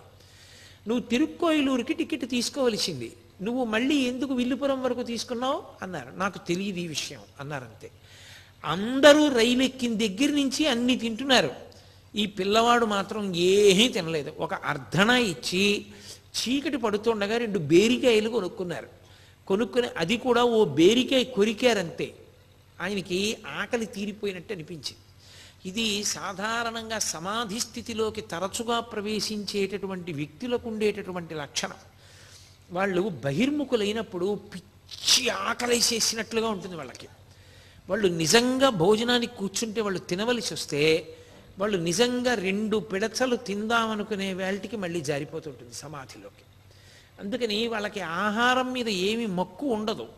కాబట్టి ఆయన 2 బేరికాయలు కొనుక్కుని ఒక్క బేరికాయ మాత్రం కొద్దిగా ముక్క కొరికారు. కొరికి పక్కన పెట్టి మళ్ళీ సమాధిలోకి వెళ్ళిపోయారు. విల్లుపురం జంక్షన్ వచ్చింది. ఆయన దిగుతూ చూశారు, ఆ మౌల్వి కనపడలేదు. దిగారు. తెల్లవారుజాము సమయానికి విల్లుపురంలో దిగారు. దిగి అక్కడి నుంచి ఆకలేసినట్లుగా అనిపించింది. తిన్నగా నడుచుకుంటూ ఒక పూటకోళ్ళవాని దగ్గరికి వెళ్ళారు. భోజనం పెడతావా అని అడిగారు. అంతే. ఆయన అన్నాడు, ఇప్పుడు పెట్టరు, మధ్యాహ్నం పెడతారు అన్నాడు. చూశారు, ఉదయం అయింది. అంత అడ్డసిపోయిన పిల్లాడు. ఎప్పుడో ఇంటి దగ్గర మధురైలో బయలుదేరినప్పుడు పినతల్లి పెట్టినటువంటి అన్నం మధ్యలో తిన్న ఒక్క బేరికాయ ముక్క, అది కూడా. సరే మధ్యాహ్నం కదా భోజనం పెడతారు అన్నారు. మళ్ళీ పద్మాసనం వేసుకుని సమాధిలోకి వెళ్ళిపోయారు. పొద్దున్న 6 గంటల సమయంలో సమాధిలోకి వెళ్ళిపోయిన వ్యక్తిని ఆ పూటకోళ్ళవాడు అలా చూస్తూనే ఉన్నాడు. పూటకోళ్ళవాడంటే ఒక హోటల్ అనుకోండి. చూస్తూనే ఉన్నాడు, ఏంటి ఈ పిల్లవాడని. ఏమి కదలిక లేదు, నిశ్చలంగా ఉన్నారు. నల్లటి జుత్తు, తెల్లటి కాంతి, మెరిసిపోతున్నాడు పిల్లాడు. తనలో తాను రమిస్తూ అలాగే ఉన్నాడు. ఏమి అంగుళం కదలిక కూడా లేదు. మధ్యాహ్నం అందరూ వచ్చి భోజనం చేసి వెళ్ళిపోతున్నారు. పొద్దున్న వచ్చి భోజనం అడిగిన పిల్లాడు ఇంతమంది వచ్చారు, భోజనాలు చేస్తున్నారు, వడ్డిస్తున్నారు, పదార్థాల వాసనలు వస్తున్నాయి, తింటున్నారు, మాట్లాడుతున్నారు, వెళ్ళిపోతున్నారు. అతను అలాగే ఉన్నాడు సమాధిలో. ఈయన వెళ్ళి లేపాడు. భోజనం చేస్తానని అడిగావు కదా, చేస్తావా అన్నారు. చేస్తాను అన్నారు. ఎంతుంది డబ్బు నీ దగ్గర అని అడిగారు. ఆయన దగ్గర ఏదో 2 అణాల పైచిలుకు ద్రవ్యం ఉంది అప్పటికి. నా దగ్గర ఇంత డబ్బు ఉంది అన్నారు. డబ్బు వద్దులే, భోజనం చెయ్యి అన్నారు. ఏదో కతికినట్టుగా కొన్ని మెతుకులు తిని మళ్ళీ రైల్వే స్టేషన్కి వెళ్ళిపోయారు. వెళ్ళిపోయి మళ్ళీ సమాధిలోకి ప్రవేశించి కూర్చున్నారు. ఆ రోజు రాత్రి రైల్వే స్టేషన్లోనే ఉన్నారు. తెల్లవారుతుండగా రైలు వచ్చింది. ఎక్కి కూర్చున్నారు.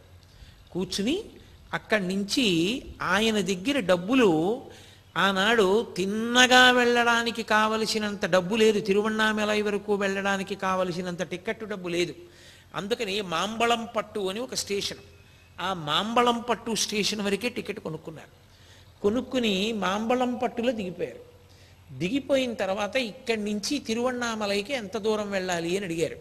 ఇక్కడి నుంచి దగ్గరగా ఓ 25 మైళ్ళు వెళ్ళవలసి ఉంటుంది అన్నారు. డబ్బులు లేవు చేతిలో, కాబట్టి నడిచి వెళ్ళిపోతాను అరుణాచలం నా తండ్రి దగ్గరికి అని నడక మొదలుపెట్టారు. 10 మైళ్ళు నడిచారు. 10 మైళ్ళు నడిచినటువంటి పిల్లవాడికి శరీరం స్వాధీనం తప్పిపోయింది.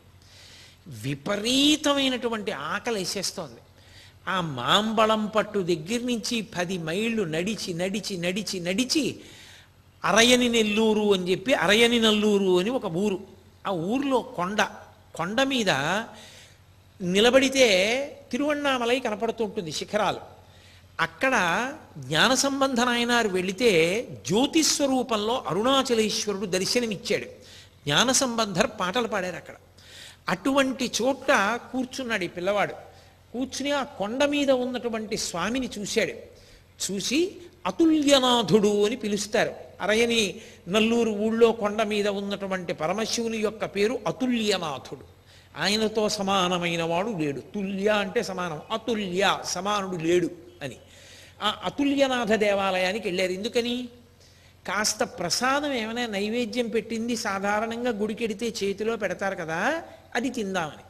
అప్పటికి గుడి తలుపులు తెరవలేదు. ఇంకా సాయంకాలం చీకటి పడుతోంది. ఆ బయటే కూర్చుని మళ్ళీ సమాధిలోకి ప్రవేశించారు. ఇంత ఆకలితో ఉన్న సామాన్యంగా పిల్లలకు ఉండేటటువంటి చాంచల్యంలో చిన్న చాంచల్యం కూడా పిల్లాడికి లేదు. అవకాశం దొరికిందా సమాధిలోకి వెళ్ళిపోవడమే. మళ్ళీ సమాధిలోకి వెళ్ళిపోయారు. కాసేపటికి అర్చకుడు వచ్చాడు, లోపలికి వెళ్ళాడు, పూజ చేస్తున్నాడు. అంతా అయిపోయింది. బాగా చీకటి పడిపోయిన తర్వాత అతను వెళ్ళిపోతూ చూశాడు. ఎవరో చీకట్లో కూర్చున్నట్టుగా అనిపించింది మంటపంలో. ఎవరక్కడ మంటపం దగ్గర? తలుపులేసేస్తున్నాను, లేవండి అని గట్టిగా అరిచాడు దగ్గరికి వచ్చి. ఆయన ఉలిక్కిపడి బాహ్యంలోకి వచ్చారు. వచ్చి లేచి చాలా ఆకలిగా ఉంది, ఏమైనా కొంచెం పెడతారా అని అడిగారు. కొద్దిగా ప్రసాదం పెడతారా అని అడిగారు. అడిగితే ప్రసాదమా ఇంకోట? ప్రతివాడు గుళ్ళోకి వచ్చి ఇప్పటిదాకా కూర్చున్నావు, ఇప్పుడు ప్రసాదమా అని ఒక్క తోపు తోశాడు. అంత దూరంలో పడిపోయారు. పడిపోతే అక్కడ వాద్యగాండ్రు ఉన్నారు. వాళ్ళు అక్కడికి కొద్ది ఫర్లాంగుల దూరం పెడితే అక్కడ కీలూరు అని ఒక క్షేత్రం, అక్కడ వీరాటేశ్వరుడు అంటారు పరమేశ్వరుణ్ణి. ఇంత దూరం వచ్చావు కదా, వాళ్ళు పరిచారకులు. అక్కడ మాతో పాటు రా, కొద్ది ఫర్లాంగులేగా ఆ కీలూరు వెడితే అక్కడ మేము వాద్యం మోగిస్తూ ఉంటాం, మా వంతు ప్రసాదం పెడతారు, మేము పెడతాం, మాతో రా అన్నారు. మళ్ళీ కొన్ని ఫర్లాంగుల దూరం ఆ చీకట్లో నడుచుకుంటూ వీళ్లతో పాటుగా ఆ కీలూరు గ్రామానికి వెళ్ళారు. వెళ్ళి అక్కడ మళ్ళీ చిన్న గుట్ట మీద ఉన్నటువంటి ఆ వీరాటేశ్వర దేవాలయంలోకి వెళ్ళారు. అర్చనంతా పూర్తి చేసేసిన తర్వాత అర్చకుడిని అడిగారు, కొంచెం ప్రసాదం పెడతారా మాకు అని అడిగారు. అడిగితే ప్రసాదమా ఇంకేమన్నా అని ఆ అర్చకుడు కూడా తోసేశాడు. తోసేస్తే వాద్యగాళ్ళు చూసి అన్నారు, ఒక్కొక్క చోట ఒక్కొక్కళ్ళ అదృష్టం, పెడదామంటే మాత్రం అవకాశం ఉండద్దు, ఇక్కడ రాసి పెట్టి ఉండద్దు ఎవరికైనా పెట్టడానికి. అర్చకుడికి దక్కలేదా అదృష్టం? ఆ వాద్యగాళ్ళు అన్నారు, ఎందుకయ్యా పిల్లాన్ని అలా తోసేస్తావు, ఇంత ప్రసాదం అడిగితే ముఖం చూడవయ్యా మట్టి కొట్టుకుపోయి ఎలా ఉందో, ఎక్కడి నుంచి వస్తున్నాడో, అస్తమానం అలా జపం చేసుకుంటూ సాధనలో ఉన్నాడు, మా వంతు ప్రసాదం వస్తుందిగా మేము వాద్యం చేసినందుకు అది పెట్టు అన్నారు. ఆ వాద్యగాళ్ళకి ఇవ్వవలసిన ప్రసాదం కబళం తీసి పిల్లాడి చేతిలో పెట్టారు. అప్పటికి చాలాసేపు అయిపోయింది, మంచినీళ్ళు కూడా తాగి. ఇది నోట్లో పెట్టుకుని తింటే వెక్కిళ్ళు వస్తాయేమో, పొలమారుతుందేమో, ఊళ్ళోకి వెళ్ళి ఇక్కడే బ్రాహ్మణ వీధి ఉంది, ఆ బ్రాహ్మణ వీధిలో మంచినీళ్ళు అడిగి ఈ ప్రసాదం తినవయా అన్నారు. మెల్లిగా ప్రసాదం ఆకు చేతిలో పట్టుకుని వెళ్ళారు బ్రాహ్మణ వీధి దగ్గరికి. వెళ్ళి ఒక ఇంటి ముందు నించుని, అమ్మా మంచినీళ్ళు ఇస్తారా అని అడిగారు. వాళ్ళు తీసుకొచ్చి మంచినీళ్ళు ఇలా ఇవ్వబోయారు. ఇక్కడ ఆ ఇసుక కుప్ప మీద పడుకుని రాత్రి చలిలో అలాగే నిద్రపోయారు. యోగరతో వా భోగరతో వా సంగరతో వా సంగవిహీన యస్య బ్రహ్మణి రమతే చిత్తం నందతి నందతి నందత్యేవా అంటారు శంకరాచార్యుల వారు. యోగమున్నా భోగమున్నా రోగమున్నా కష్టమున్నా సుఖమున్నా యోగి మనస్సు ఎప్పుడూ చిందులేస్తూనే ఉంటుంది. నిద్రపోయారు. మరునాటి ఉదయం ఆ బ్రాహ్మణ వీధి గుండా నడిచి వెడుతున్నారు. అక్కడ ముత్తుస్వామి భాగవతారం అని చెప్పి, భాగవతుడు అని చెప్పి ఒక ఆయన బ్రాహ్మణ కుటుంబం, ఆయన స్నానం చేస్తున్నాడు పెరట్లో, చూశారు. ఇక్కడి నుంచి మళ్ళీ చాలా దూరం నడవాలి, ఇంకా 10 మైళ్ళు ఉంది తిరువణ్ణామలై. అంత దూరం నడవద్దు, ఆ రోజున గోకులాష్టమి. అందుకని అయ్యా ఏదైనా కొంచెం పెడతారా, తిని వెళ్ళిపోతాను అని అడిగారు. ఆయన అన్నాడు, ఉండవయా పక్కనే నదీ స్నానానికి వెళ్ళింది మా చెల్లెలు వితంతు, ఆమె స్నానానికి వెళ్ళింది, వచ్చిన తర్వాత ఏమైనా పెడుతుందిలే ఉండన్నారు. ఆయన అలాగే ఎదురు చూశారు. ఆ వెళ్ళిన వితంతు తిరిగి వచ్చింది. ఆమెకి పిల్లవాడి వంక చూస్తే పిల్లవాడిలో బాలకృష్ణుడు కనపడ్డాడు. నా అదృష్టం బాలకృష్ణుడే వచ్చాడని ఆమె పంచభక్ష పరమాన్నాలతోటి భోజనం పెట్టి, రాత్రి గోకులాష్టమి సమయంలో నైవేద్యం పెట్టడానికి తయారు చేసినటువంటి పదార్థాలన్నిటిలోంచి ఇంకా నైవేద్యం పెట్టకపోయినా ఈ పిల్లవాడే కృష్ణుడు, ఈ పిల్లవాడు తింటే కృష్ణుడు తిన్నట్టే, ఇక నైవేద్యం ఏమిటి, అది ఆవిడ అదృష్టం. ఆమె ఒక బట్టలో కొన్ని పదార్థాలు మూట కట్టి ఈ పిల్లవాడి చేతికి ఇచ్చి, నాయనా మార్గమధ్యంలో తింటూ వెళ్ళు అంది. 10 మైళ్ళు నడవాలి. 10 మైళ్ళు నడవాలని కాదు ఆయన బాధ, మా అప్ప దగ్గరికి ఎప్పుడు వెళతాను, మా తండ్రి దగ్గరికి, ఇంకా తిరువణ్ణామలై వెళ్ళడానికి అంతసేపా అని బాధ కలిగి ఆలోచించారు. చెవి కమ్మలు గుర్తొచ్చాయి. ఆయనకి బంగారు చెవి పోగులు ఉన్నాయి. సంప్రదాయాన్ని బట్టి ఉపనయనం చేసినప్పుడు చెవి పోగులు పెడతారు, వాటికి కెంపులు ఉన్నాయి. వెంటనే ఆ చెవి జోళ్ళు 2 తీసేశారు.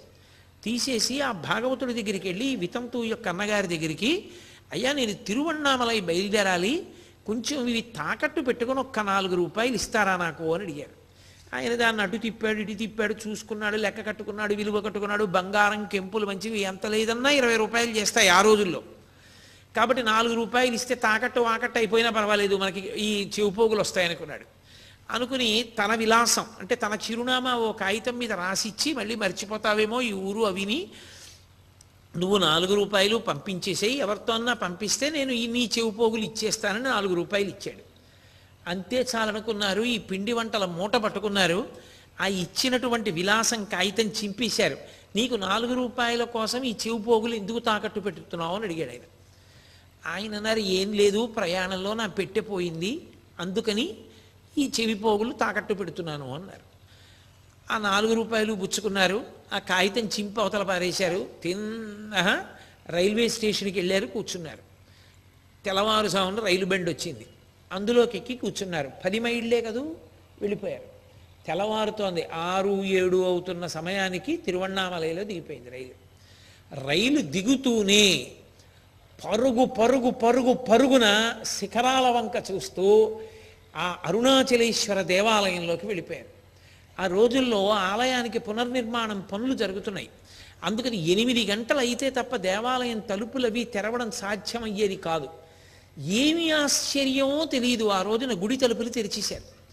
అన్నిటికన్నా ఆశ్చర్యం ఏమిటంటే, అసలు అరుణాచలంలో అలా అర్చకుడు లేకుండా దేవాలయం తలుపులు బార్లా తెరిచి ఎప్పుడూ ఉండదు.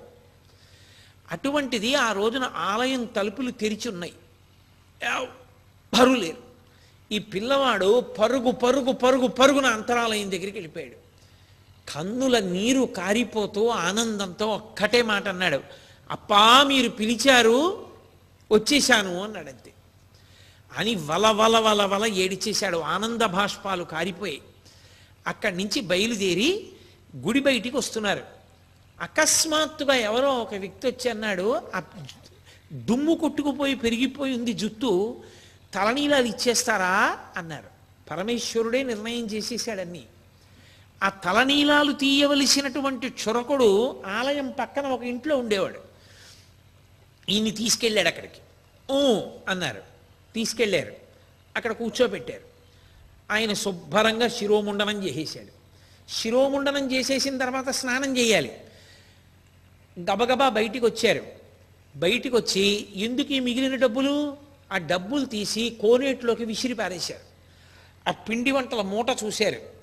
ఈ కాష్టానికి పిండి వంటలా అని మళ్ళీ ఆ పిండి వంటల మూట తీసి ఒక్కసారి విసిరేశారు ఆ కొలనులోకి. విసిరేసి ఒంటి మీద ఉన్న బట్టలన్నీ బలవంతంగా గుండీలు కూడా విప్పకుండా లాగేశారు. లాగి చింపేసి ఒక ముక్క తీసి కౌపీనం పెట్టుకున్నారు, గోచి పెట్టుకున్నారు. అచ్చు సుబ్రహ్మణ్యుడు ఎలా ఉంటాడో కౌపీనం పెట్టుకుని అలా అయిపోయారు. ఇన్ని అయ్యాయి. స్నానం ఏది? స్నానం చేయలేదు, ఆలయంలోకి వెళ్ళిపోతున్నారు. పరమేశ్వరుడు చూశాడు, ఈ బాలుడికి సామాన్యమైన జలములు కుదరవనుకున్నాడు. అకస్మాత్తుగా వర్షం పడింది. ఆ ఆకాశగంగలో తడిసి ముద్దయిపోయారు. ఆ చిన్న గోచి వెతుక్కున్నారు ఎక్కడ కూర్చుంటే బాగుంటుంది అని. వేగాళ్ల మంటపం కనపడింది. ఆ వేయి కాళ్ల మంటపంలోకి వెళ్ళి బాగా చీకటిగా ఉండి ఎత్తుపల్లాలుగా ఉన్నాయి పలకలు. అక్కడికి వెళ్ళి పద్మాసనం వేసుకుని కూర్చున్నారు. కూర్చునంతే సమాధిలోకి వెళ్ళిపోయారు. ఏం తిన్నారు? ఎప్పుడు తిన్నారు? ఎప్పుడో ఆ కీలూరులో ఆ ముద్దుకృష్ణ భాగవతారి యొక్క చెల్లెలు వితంతువు పెట్టినటువంటి అన్నం తప్ప ఆయన తిన్నది లేదు. పద్మాసనం వేసుకున్నారు, సమాధి స్థితిలోకి వెళ్ళిపోయి లోపల ఆత్మగా నిలబడి ఆనందంతో అలా ఉండిపోయారు. చీకటి పడిపోయింది, తెల్లవారిపోయింది, పగలొచ్చేసింది, భక్తులు వస్తున్నారు వెడుతున్నారు, ఏమి మాట పలుకు ఏమీ లేవు. అంతకుముందు ఇలాంటి వ్యక్తే ఒక ఆయన తిరువణ్ణామలై వచ్చారు. నిన్ననే మీతో చెప్పారు, శేషాద్రి స్వామి.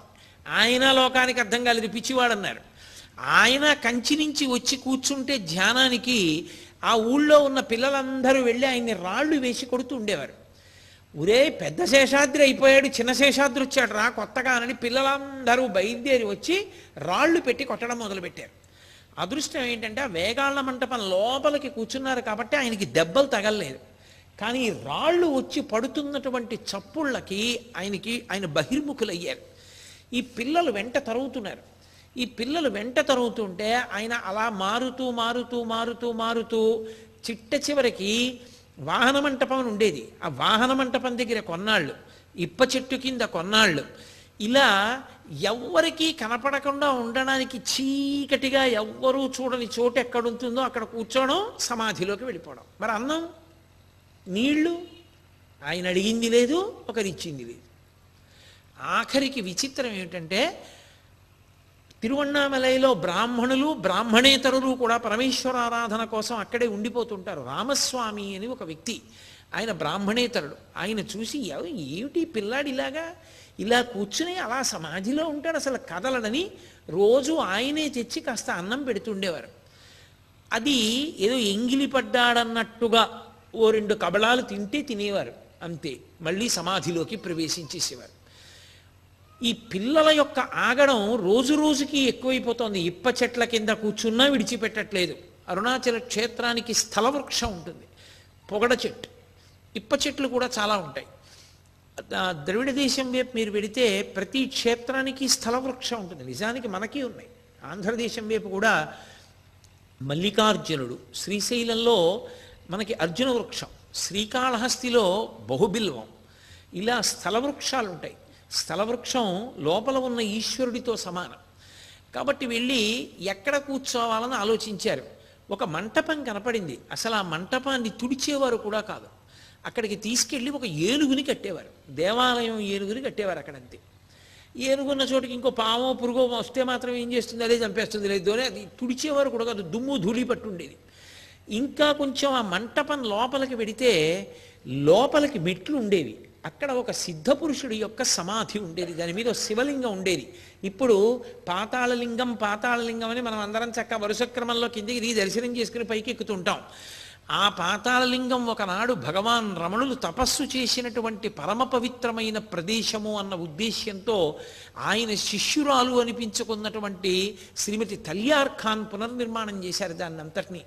కాబట్టి అసలు అక్కడికి ఆ ఏనుగు వరకే ఎవరు వెళ్ళేవారు కాదు. ఇక ఏనుగు దాటి ఆ గుహలోకి, ఆ లోపలికి, ఆ పాతాళలింగం దగ్గరికి అసలు ఎవరు అడుగు కూడా పెట్టేవారు కాదు. అంత భయం. ఎందుకనంటే పూర్తిగా ముళ్ళ పొదలతోటి భయంకరమైనటువంటి క్రిమికీటకాదులతోటి ఉండేది. అటువంటి చోటికి పిల్లవాడు నన్ను ఎవరు గుర్తుపట్టరు, ఎవరు రారని అందరి పిల్లలతో ఆడుకున్న పిల్లవాడు అమ్మ పెట్టిన చద్దన్నం కడుపు నిండా తిని ఇంకా ఎక్కడైనా చిరుతిళ్ళు దొరుకుతాయా అని వెతుక్కుని నోట్లో పడేసుకునే పిల్లవాడు, ఆటలు తప్ప పుస్తకాలు పట్టుకోని పిల్లవాడు, ఎప్పుడు అటు ఇటు తిరగడం అలవాటైన పిల్లవాడు, మనుష్యులతో సంబంధం లేకుండా మనుష్యులు నా దగ్గరికి రాకుండా ఎక్కడ చోటు దొరుకుతుంది, అది అరుణాచలేశ్వర దేవాలయంలోనే నా తండ్రి సన్నిధానంలోనే ఉండాలనుకున్నారు. పాతాళలింగం పట్టపగలు మిట్ట మధ్యాహ్నం 12 గంటలకి వెళ్ళి చూస్తే కటిక చీకటి, లోపల ఏముందో ఎవరికి తెలిసేది కాదు. అడుగు కూడా పెట్టేవారు కాదు ఎవరు, ఎందుకంటే లోపలంతా డొంకలు. ఆ డొంకల్లోకి వెళ్ళి ఆ పాతాళలింగం ఉన్న చోట వెనకాతలకి కూర్చున్నారు. కూర్చుని పద్మాసనం వేసుకుని మళ్ళీ సమాధిలోకి జారిపోయారు. చూసే ఈ క్రిమిలు కీటకాలు బయట పిల్లల వంతు అయిపోయింది, ఇంకా మా వంతు అనుకున్నాయి.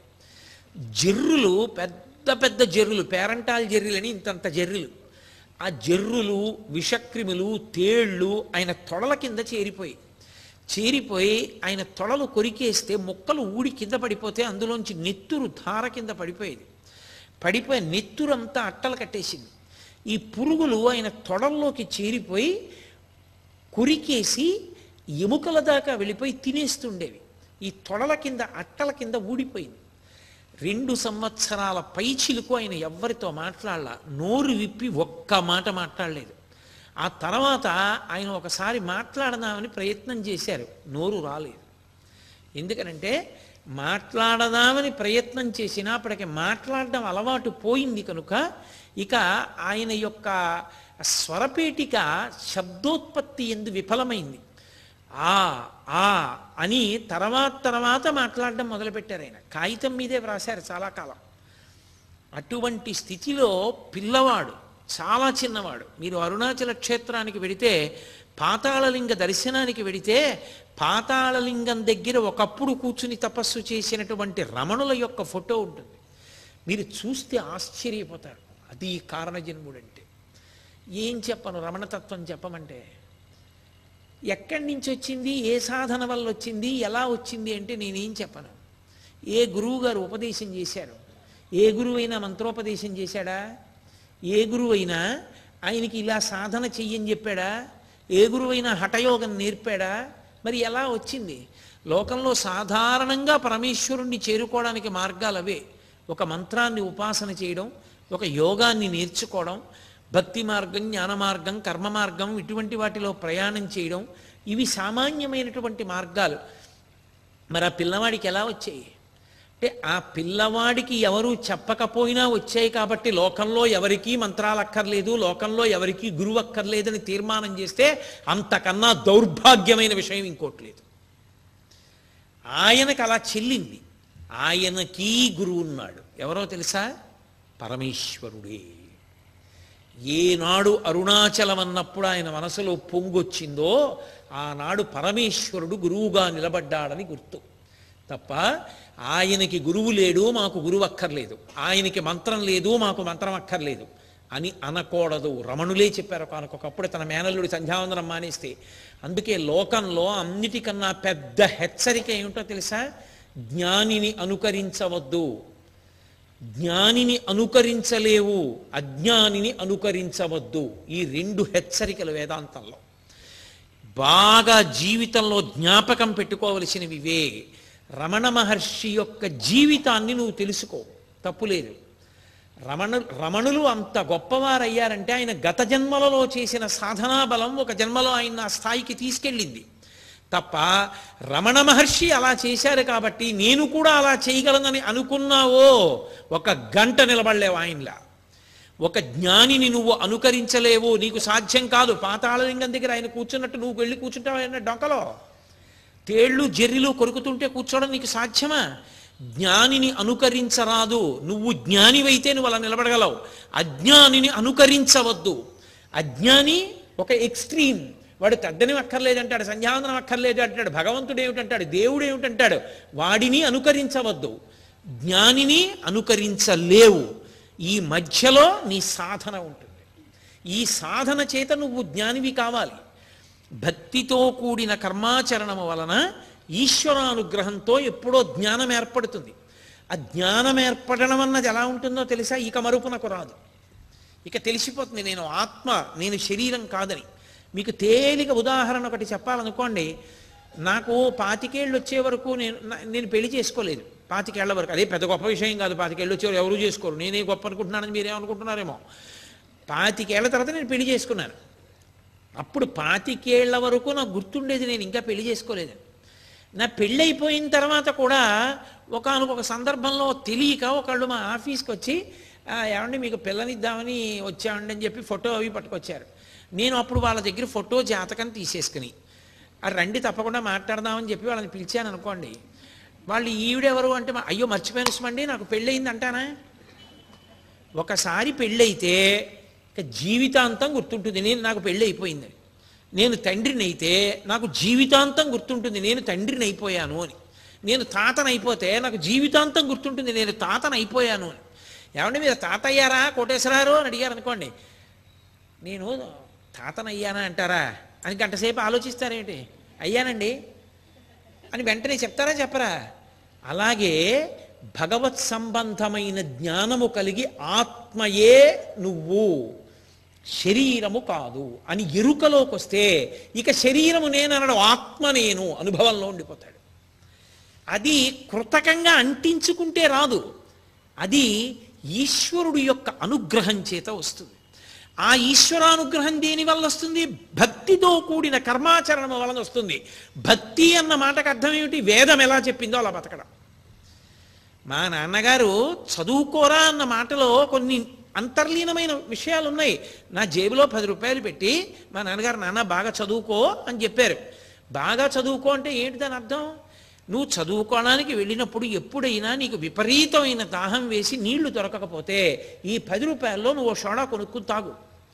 ఎప్పుడైనా నేను నిన్ను స్కూల్కి పంపించడానికి పంపుతున్నటువంటి రిక్షా రాకపోతే నువ్వు ఓ 2 రూపాయలు పెట్టి రిక్షా ఎక్కి ఇంటికి వచ్చేయి. అంతేకాని మా నాన్నగారు జేబులో పెట్టి చదువుకో అన్న మాటకు అర్థం 10 రూపాయలు నా ఇష్టం వచ్చినట్టు ఖర్చు పెట్టుకుని వడ్డీ డబ్బు కోసం వచ్చేయి అని కాదు. అలాగే భక్తితో ఉండు అన్న మాటకు అర్థం ఏంటంటే మీ చిత్తం వచ్చినట్టు ఉండమని కాదు, వేదం ఎలా చెప్పిందో అలా బతకమని. వేదం ఎలా చెప్పిందో అలా బ్రతికితేనే పండుతుంది, వండగలరు. అలా లేనివాడు పండలేడు, అది కుదరదు. దేనికైనా మార్గం ఉంటుంది, జ్ఞాపకం పెట్టుకోండి. మార్గము తప్పిన వాడు లక్ష్యమును చేరలేడు. కేవలం నడిస్తే అన్నవరం వెళ్ళరు, అన్నవరం వైపుకి నడిస్తే అన్నవరం పెడతారు. అన్నవరం వైపుకి నడవడం మానేసి నేను నడుస్తున్నాను కదండి అని ఇంకో దిక్కుకి నడిస్తే మీరు బెంగళూరు ఎడతారు, లేకపోతే చెన్నై ఎడతారు. అన్నవరం మాత్రం మీకు రాదు. బతికున్నన్నాళ్ళు నడిచిన అన్నవరం రాదు. కన్యాకుమారి కూడా వచ్చేస్తుంది, ఇంకా సముద్రాన్ని కూడా దాటి వెళ్ళిపోతే శ్రీలంక కూడా వచ్చేస్తుంది, తప్ప అన్నవరం మాత్రం ఇక రాదు. ఏ మార్గంలో వెళ్ళాలో ఆ మార్గంలో వెళ్ళిన వాడికే ఆ లక్ష్యాన్ని చేరడం సాధ్యమవుతుంది. అంతేకాని నా ఇష్టం వచ్చిన మార్గంలో నేను వెడతాను పరమేశ్వరుణ్ణి చేరుకుంటాననుకుంటే అది దారి తప్పడమే, అలా కుదరదు. రమణతత్వం అంటే అంతే. ఆయనకి యథార్థ జ్ఞానము ప్రకాశించింది. దేని వలన? ఇక నువ్వు సాధన చేయవలసిన అవసరం లేదు, ఇక నువ్వు మంత్రోపదేశం చేసుకోక్కర్లేదు, ఇక నువ్వు మంత్రజపం చెయ్యక్కర్లేదు, నీకు అవసరం లేదు, అదంతా అయిపోయింది. మరి ముందు కొంతకాలం ఎందుకు అలా ఆడుకుంటూ ఉండిపోయారు? ప్రారబ్ధం మిగిలిపోయింది. ఆ ప్రారబ్ధం కూడా పూర్తయిపోవాలి. అది కూడా పూర్తయిపోతే తప్ప ఆ జ్ఞానం కలగదు, ఆ పంట పండదు. అదొకసారి పండింది అంటే ఆయనకి తెలిసిపోయింది. ఇక ఆయన ఎప్పుడూ కూర్చున్నారు. ఆయన ఇంక ఏదో తపస్సు చేశారు అన్న మాట ఏమనాలో అర్థం కాక అండం అంతే. ఏం చేశారండి రమణ మహర్షి? అరుణాచలంలో పాతాళలింగం దగ్గర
స్థాయిని దాటిపోయారు. ఇంకా ఆ శరీర స్థాయిని దాటిపోయి ఆత్మస్థాయిలో నిలబడిపోతే, ఇక నేను బ్రహ్మమన్న మాట ఎరుకలోనికి వచ్చేస్తే, ఇక బ్రహ్మముగా నిలబడిపోయిన వాడికి రెండవ వస్తువు లేదు. ఇది బాగా జ్ఞాపకం పెట్టుకోవాలి మీరు. దీన్ని అద్వైతానుభూతి అని పిలుస్తారు. అద్వైతానుభూతి అన్న మాట శంకర భగవత్పాదుల ప్రయోగం, వేదాంతర్గతం. అద్వైతానుభూతి అన్న మాటకు అర్థం ఏంటంటే రెండవది లేని స్థితి. బాగా గుర్తుపెట్టుకోండి. రమణులు అనుభవించిన స్థితి, రమణ తత్వము కొత్తది కాదు. రమణ తత్వము వేదాంతర్గతము. వేదము చెప్పిన సత్యం రమణులు అనుభవించారు. ఏ మహాపురుషుడైనా అదే అనుభవిస్తాడు. అది కాక అనుభవించడానికి ఇంకొకటి లేదు. అదే అనుభవించాలి చరమస్థాయిలో. కాబట్టి ఆయన ఆ పరబ్రహ్మముగా సమాధి యందు ఉండిపోయారు. ఉండిపోవడంలో ఇక శరీర స్పృహ లేదు. అప్పుడు ఉన్నదొక్కటే. అందుకే ఆయన తరచుగా ఒక మాట అంటుండేవారు. ఆయన శరీరము వృద్ధాప్యంలోకి వెళ్ళిపోయిన తర్వాత సర్కోమా వ్యాధి వచ్చింది. ఇక విపరీతమైన జ్వరం వచ్చి ఆయన వణికిపోతుంటే ఆయన శరీరం పతనం అయిపోతుంది, పడిపోతుంది. అటువంటి సమయంలో చుట్టూ ఉన్నవాళ్ళు చేరి ఏడిచారు. భగవన్ మీరు చచ్చిపోతారేమో అని మాకు భయంగా ఉంది అన్నారు. ఆయన అన్నారు, నేను చచ్చిపోతానా? నాకు చావు లేదుగా, ఇది చచ్చిపోతుంది. ఇది అద్దె కొంప. అద్దె కొంపలో ఉన్నవాడు ఖాళీ చెయ్యాలిగా, దీన్ని నేను వదలాలిగా. అంటే భగవన్ మీరు మాకు దక్కరగా, అంటే దక్కకపోవడానికి నేను వెళ్ళిపోవడానికి చోటెక్కడుంది? నేను అంతా నిండిపోయానుగా, నేనెక్కడికెడతాను? అంతటా నిండి ఉన్నానన్నారు. మీరు నమ్మగలిగితే ఇప్పుడు నేను చెప్తున్న మాటలు, మీరు వింటున్న మాటలు, మన మధ్యలో ఆయన ఉన్నారు, ఉండి ఆయన వింటున్నారు. అది అచలం, ధ్రువం, అది కదలడానికి చోటు లేదు. ఆత్మ సర్వత్ర పరివ్యాప్తమైపోయి ఉంటుంది. అది శరీరంలో ఉంటే రమణ అని మనం పిలిచాం. ఆయన మాత్రం అలా పలకలేదు. ఆయన ఎప్పుడు దీన్ని సాక్షిగా చూస్తూ ఉండేవారు. ఇది ఇది ఇది అనేవారు తప్ప నేను అనేవారు కాదు. ఎవరైనా ఇంకొక ప్రాణి కనపడింది అనుకోండి, ఆయన శరీర భావనతో చూసేవారు కాదు. దానిలోని ఆత్మ, తనలోని ఆత్మ అభిన్నం. అది ఆ శరీరాన్ని తొడుక్కుంది, అదొక శరీరాన్ని తొడుక్కుంది, ఇది దీన్ని తొడుక్కుంది. లోపల ఉన్నది ఒకటేగా, అయినప్పుడు అది దీన్ని ఎందుకు చెనకుతుంది అన్న భావనతో ఉండేవారు. అందుకే ఒక పాము అలా వెళ్ళిపోతుంటే వారు నిన్నను కూడా వచ్చారు, వారు ఇవాళ వచ్చారనేవారు తప్ప పాము వచ్చింది అనేవారు కాదు. ఆయన దృష్టిలో అంతటా ఆత్మయే, ఆత్మ కానిది లేదు. ఆ స్థాయిలో వెళ్ళిపోయారు ఆయన. వెళ్ళిపోయిన తర్వాత ఒకప్పుడు ఆయన అడిగారు, మీరు రాత్రి బాగా నిద్రపోయారా అని అడిగారు. ఇది బాగా నిద్రపోయింది అన్నారు. ఇది బాగా నిద్రపోతే మీరు, నాకు నిద్ర ఎక్కడుంది? ఆత్మ ఎప్పుడూ తెలివిగానే ఉంటుంది, నాకు నిద్ర ఉండదు, కాబట్టి ఇది నిద్రపోయింది అనేవారు తప్ప దీనికి ఆకలేస్తోంది. ఓ, మీరేమో దీనికి ఏదో నయం చేస్తాను, దీనికి జబ్బు తగ్గిస్తానంటారు. ఇదేమో నాకు ఆ మందు పట్టలేదు, నాకు చాలా బాధగా ఉందని ఇది అంటోంది. మీరేమో తగ్గిస్తానంటారు, ఇదేమో నేను తగ్గనంటోంది. మీ పట్టుదల మీది, దీని పట్టుదల దీనిది. మీ ఇద్దరి పట్టుదలల మధ్యలో మీరు చేస్తున్న ప్రయత్నాలన్నీ నేను చూస్తున్నాను. దీని అల్లరి చూస్తున్నాను, ఇది ఎంత నిప్పెట్టి ఎంత పెంకితనం చేస్తోందో తగ్గనని. మీరేమో తగ్గిస్తానని. మీ ప్రయత్నం చూస్తున్నాను, దాని అల్లరి చూస్తున్నాను, రెండూ చూస్తున్నాను అనేవారు. నాకు నిప్పి తగ్గలేదనేవారు కాదు. మనమైతే ఏమంటాం? అంత వైద్యం చేశారు, ఏమిటో మోకాలు నొప్పి తగ్గలేదండి అంటాను. నా మోకాలు నిప్పండి అంటాను. ఆయన పాపం ఏమిటో దీనికి నొప్పి అనేవారు. దీనికి నొప్పి అంటే ఇది వేరు, నేను వేరు. నేనెవరు? ఇది నొప్పిడుతోందని తెలుసుకుంటున్నవాడిని. తెలుసుకుంటున్నవాడికి కూడా నొప్పి ఉంటే ఇక వాడు దీనికి నొప్పి అని ఎందుకంటాడు? కాబట్టి తెలుసుకుంటున్నవాడికి నొప్పి లేదు, వాడు వేరు, ఇది వేరు. ఆయన ఇప్పుడు దీన్ని దీనిగా చూశారు, తాను తానుగా ఉన్నారు. ఆ అసలైన నేను నేనని ఉండిపోయారు జీవితాంతం. జీవితాంతం ఏంటి? అది ఎప్పుడు కలిగింది? ఒక్కసారి చిట్లింది అంతే, చిటుక్కుని చిట్లిపోయింది. అరుణాచల మాట విన్నప్పుడు చిట్లిపోయింది. ఎందుకు చిట్లిపోయింది? ఇప్పుడు సాధన ఏముంది ఆయనకి? మీకు ఆ ప్రశ్నకి జవాబు వేదం చెప్పగలదు తప్ప లౌకికంగా ఎవరి దగ్గర ఉండదు. సాధన వలన ఉంటుంది. ఏమంటే ఈ పిల్లవాడు గంటలో 150 ప్రశ్నలకి 150 జవాబులు రాసేశాడు, వాడు 30 రాశాడు.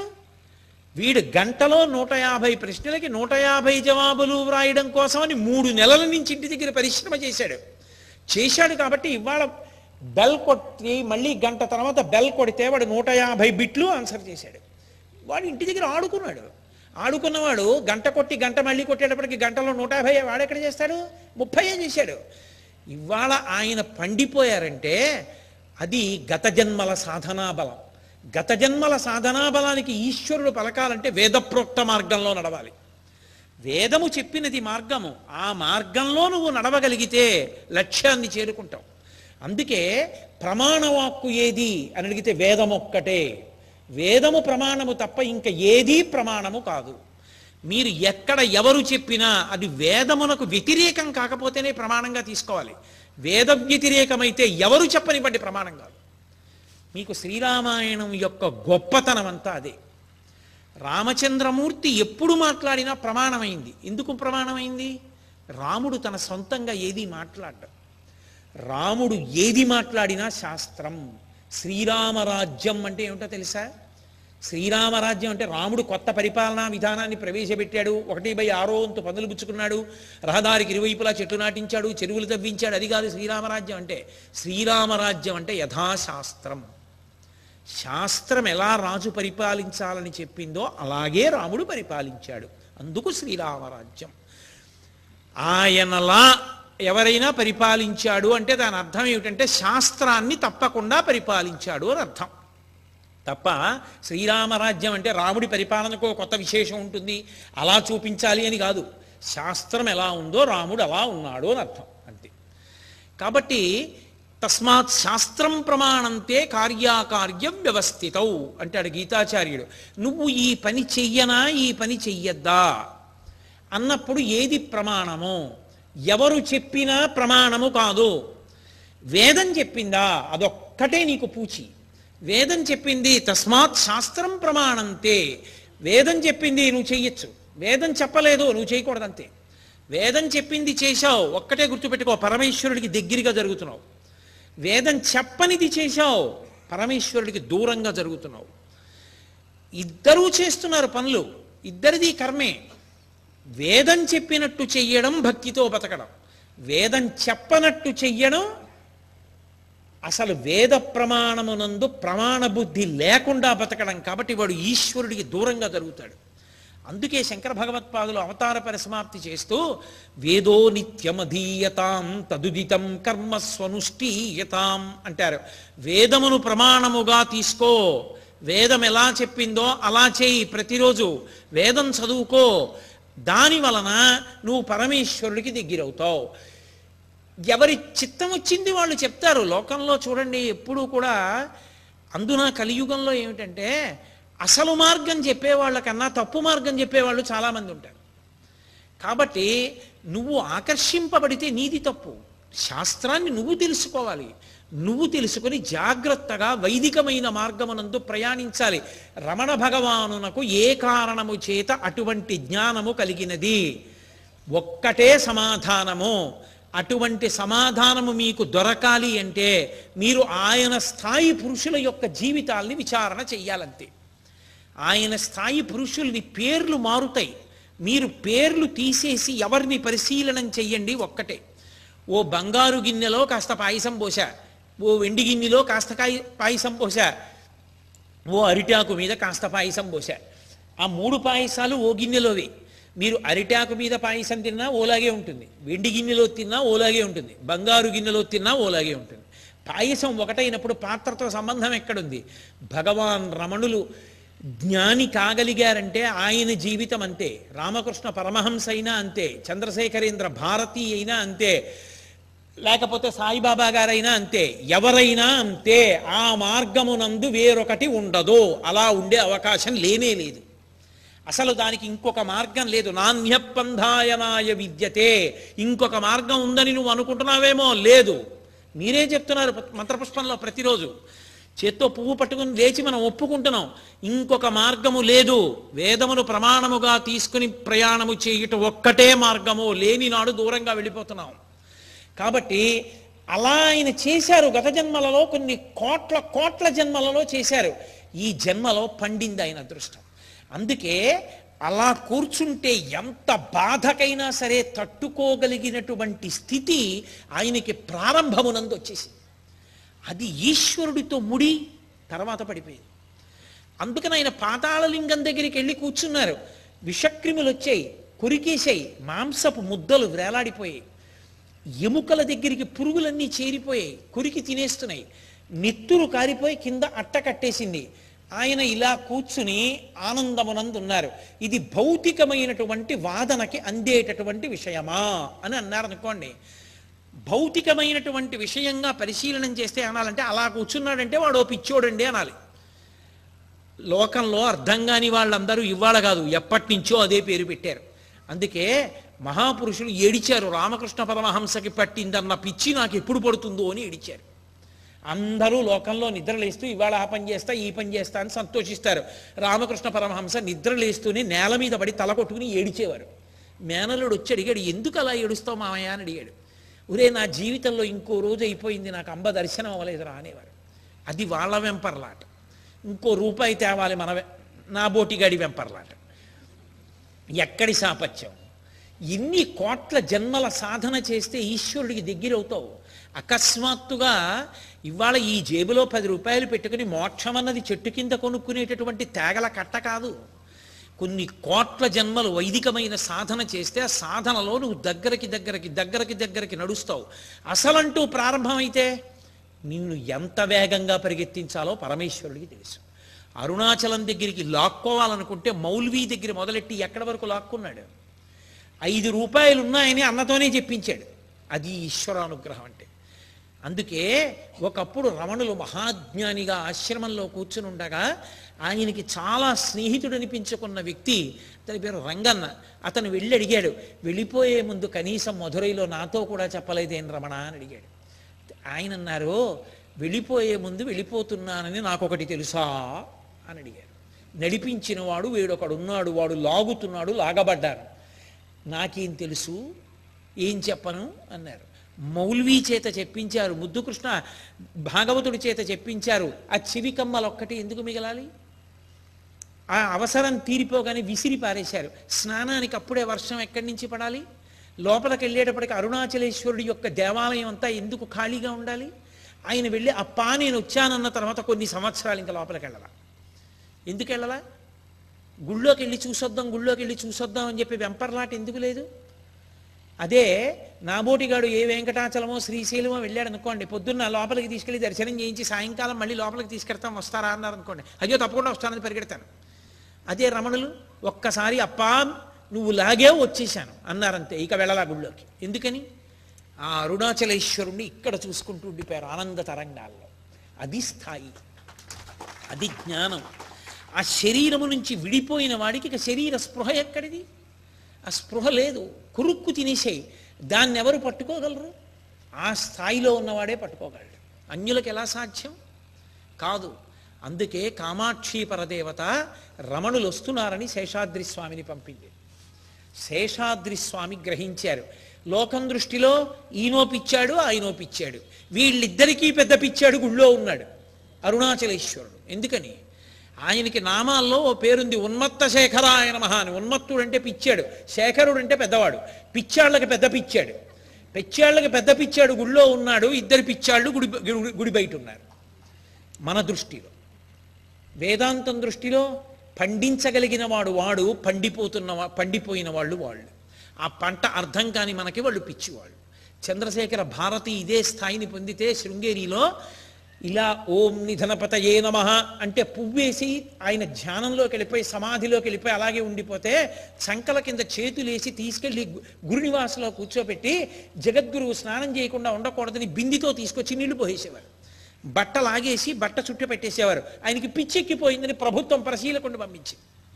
ఎవరికి అర్థమవుతుంది? చంద్రశేఖర భారతి ఓ మాట అడిగారు, మీ అమ్మ కొంట్లో బాగులేకపోతే నా దగ్గర విభూతి పట్టుకెళ్ళి గుర్తుందా అని అడిగారు. అడిగిపోయి అడిగాడు, ఈయనకి పిచ్చి ఏమిట్రా ఇన్ని గుర్తున్నాయని, నీకు అర్థం కానివన్నీ పిచ్చి విషయాలా అని అడిగారు. ఆయన తెల్లబోయి ఆయనకి పిచ్చి కాదు, ఆయన అద్భుతావస్థలో ఉన్నారు, తురీయావస్థలో అని రిపోర్ట్ ఇచ్చాడు. మహాత్ములందరూ ఆ స్థాయిని పొందినవారే, వాళ్ళకేం అక్కర్లేదు, చూడగలగాలి కానీ ఇప్పటికీ ఉన్నారు అటువంటి వాళ్ళు, ఇప్పటికీ ఉన్నారు. అలా పండిపోయి తిరుగుతున్న వాళ్ళు ఇప్పటికీ ఉన్నారు. నేను ఎన్నో ఊళ్ళు వెడుతూ ఉంటాను కాబట్టి నాకు తెలుసు, కానీ సభాముఖంగా చెప్పడం నాకు ఇష్టం లేదు కాబట్టి నేను చెప్పట్లేదు. నాకు దగ్గరగా ఉండే నా అంత్యవాసులకి కొంతమందికి ఆ విషయాలు తెలుసు కూడా. కాబట్టి అంతటి మహాపురుషులు ఇప్పటికీ లోకంలో తిరుగుతూనే ఉన్నారు, ఆ స్థాయిని పొందినవారు. గత జన్మలలో చేసుకున్నటువంటి సాధనా బలం, దాని వలన పంట పండింది, దేహ సంబంధమైనటువంటి భావన పోయింది. అలా కూర్చుంటే తొడనే కొరికేస్తే పెట్టుకున్నటువంటి ఒక పాత చొక్కా చింపేసినటువంటి గుడ్డ గోచీగా పెట్టుకుంటే అది ఉంటుందా? అది పిట్లిపోయింది, పిట్లిపోయి ముక్కల కింద ఊడిపోయింది. ఆయనకి నాకు గోచీ లేదు, నేను దిగంబరంగా ఉన్నాను, నా శరీరంలో కొన్ని భాగాలు బయటికి కనపడకూడదు, వాటిని నేను మరుగుపరచవలసి ఉంటుంది, ఇక ఆ భావన ఎక్కడుంది? తొడలు కొరికేస్తున్నా పట్టించుకోని వ్యక్తికి ఇంకా కొత్తగా శరీరానికి వస్త్రం చేత ఆచ్ఛాదించాలనేటటువంటి కోరిక ఉంటుందా? ఆయన అలాగే తిరిగేవారు. విచిత్రం ఏమిటంటే పాతాళలింగం దగ్గర ఒక పిల్లవాడు ఆ స్థితిలో ఉన్నాడు, తిరువణ్ణామలై మొత్తం మీద ఎవ్వరికీ తెలియదు, ఆ గుళ్ళో వాళ్ళకు కూడా తెలియదు, ఒక్క శేషాద్రి స్వామికే తెలుసు. శేషాద్రి స్వామి ఈ పిల్లవాడి కోసమని ఆ పాతాళలింగం దగ్గర మెట్లు దిగి లోపలికెళ్ళి ఎక్కడున్నాడని చూశారు. శేషాద్రి స్వామి వెళ్ళడం చూసి ఎప్పుడైనా శేషాద్రి స్వామి కనపడితే రాళ్ళు విసరడం, మట్టి పెళ్ళలు విసరడం అదే పని పిల్లలకి. ఎందుకంటే ఆయన్ని పిచ్చివాడు అనేవారు. బుద్ధి గడ్డి తిన్నవాళ్ళు ఎవరు? పెద్దవాళ్ళు. పిల్లలకే ఆ దోషం ఉండొచ్చు, పెద్దవాళ్ళు చెప్పాలిగా. ఆయన పిచ్చివాడు, నిజంగా పిచ్చివాడు అనుకో, బుద్ధి ఉండద్దురా, రాళ్ళు విసరడం ఏంట్రా అని అడగాలి, కానీ వాళ్ళు అడగరు. కాబట్టి ఆయన పాతాళలింగం దగ్గరికి వెడితే రాళ్ళు మట్టి పెళ్ళలు విసిరారు ఆయన మీదకి. అన్నీ ఎందుకు విసురుతున్నారని అనుమానం వచ్చి అరుణాచల క్షేత్రంలో ఒక గొప్ప భక్తుడు ఒక ఆయన అక్కడ నిలబడి చూస్తున్నాడు. ఆ పాతాళలింగం దగ్గర నుంచి పరిగెత్తుకుంటూ బయటకు వచ్చాడు శేషాద్రి స్వామి. వచ్చి ఆ భక్తుణ్ణి పిలిచి, లోపల బ్రాహ్మణ స్వామి ఉన్నాడు బాలుడు. అంటే మీకెలా తెలుసన్నారు? నేను పార్వతిని, కామాక్షిని, నా బిడ్డ నాకు తెలియదు సుబ్రహ్మణ్యుడు లోపల ఉన్నాడు, రక్షించి తీసుకురండిరా అన్నారు. అని ఆయన గబగబా వెళ్ళిపోయారు. ఆయన వెళ్ళిపోగానే అక్కడ ఉన్నటువంటి ఆ భక్తుడు చూసి, అరే రే, ఇంతటి మహానుభావుడి మీద రాళ్ళు విసురుతున్నారని వీళ్ళు అని కోపం వచ్చి అక్కడ ఒక చెట్టు ఉంటే దాని కొమ్మ విరిచి ఆ కొమ్మ పట్టుకు పరిగెత్తాడు ఆ పిల్లల వెంట. ఆ పిల్లలందరూ పారిపోయారు. అప్పుడు నలుగురిని పోగేసి పాతాళలింగం దగ్గరికి వెళ్ళి దీపాలు పట్టుకుని వెళ్ళారు. వెళ్ళి చూస్తే ఆ శివలింగం పక్కన కటిక చీకట్లో మిణుకు మిణుకుమంటూ వెలుతురులో కనపడ్డాడు ఈ పిల్లాడు. జుట్టంతా ఇలా పెరిగిపోయింది, గోళ్ళు ఇలా పెరిగిపోయి ఇలా వంకర తిరిగిపోయాయి, ఒంటి మీద బట్ట లేదు, పిలిస్తే పలుకు లేదు. పిల్లవాడి తొడల కింద చెయ్యి వేసి పైకెత్తారు. నెత్తురు అట్టలు కట్టి మాంసం చేతులకు అంటుకుంది. అలాగే ఎత్తి పట్టుకొస్తున్న స్పృహ లేదు, బ్రహ్మానందమునందున్నారు. తీసుకొచ్చి ఆయన్ని ఆ ఇప్ప చెట్ల కింద కూర్చోపెట్టారు. ఆ తర్వాత అనేకమైనటువంటి స్థానాలు మారారు. ఆఖరికి గురుమూర్తం అన్న స్థానానికి తీసుకెళ్లారు. అక్కడ ఎవరో అడుగు కూడా పెట్టేవారు కాదు, నడిచేవారు కాదు, భయం. ఇంతంత చీమలు. ఆయన్ని తీసుకెళ్ళి అక్కడ కూర్చోపెట్టి ఎవరు రారు అక్కడికని చెప్పి 4 నీటి పాత్రలు పెట్టి ఒక బల్ల కోళ్ళు 4 కోళ్ళు నీటి పాత్రల్లో పెట్టి చీమలు ఎక్కకుండా ఆయన్ని కూర్చోబెట్టారు. ఆయన ధ్యానపారవస్యంలో వీపు గోడకి తగిలింది. తగలగానే చీమలన్నీ గోడ మించి వచ్చి ఆయన వీపు కురికేసి, ఆయనకి ఏమీ తెలియదు, అలాగే కూర్చున్నారు. వీపు కొరికేస్తే వీపులోంచి కారినటువంటి నెత్తుటి అట్ట వీపు ముద్రగా పడింది. మామిడి తోపులో కూర్చున్నారు. దొంగలు వచ్చారు, ఎవరు లేరు కదా, ఎత్తుకుపోదాం కాయలు అవినని. ఈయనొక్కరే ఉన్నారు, కూర్చుని ఉన్నారు. ఒరే, అలా కూర్చున్నాడు, మనము ఏ చెట్టో ఎక్కగానే పట్టుకుందామని కూర్చున్నాడేమోరా, చూడు వెళ్ళని మెల్లిగా కర్ర పెట్టి కదిపి చూశారు. ఆయన ఏం కదలలేదు. ఒరే, నిజమంటావా అబద్ధమంటావా అని అక్కడే చిముడు మొక్క ఒకటి ఉంది, అది ఆ ఆకుని పిండి ఇలా ఒంటి మీద వేసినా సరే భగ్గుమంటుంది. ఆ ఆకులు తీసి పిండి రసం తీసుకొచ్చి వెనక నించుని ఒకడు ఆయన కన్నురెప్పలు పైకెత్తాడు. ఆ రసం ఆయన కళ్ళల్లో పోసేశారు. ఇంకొకడైతే క్షణం నిలబడలేడు, గావు కేకలు పెడతాడు. 2 కళ్ళల్లో ఆకుల రసం పోశారు. ఆయన ఎందుకు కదలిక లేదు, ఆయన అలాగే బ్రహ్మానందం అనుభవిస్తూ ఉండిపోయారు. ఏం చెప్పను రమణతత్వం అంటే, అది బ్రహ్మానందం అంటే. అంత గొప్ప స్థితిలో దేహ సంబంధం నుంచి విడిపోయి మహానుభావుడు తపస్సు చేస్తూ ఉండిపోయారు.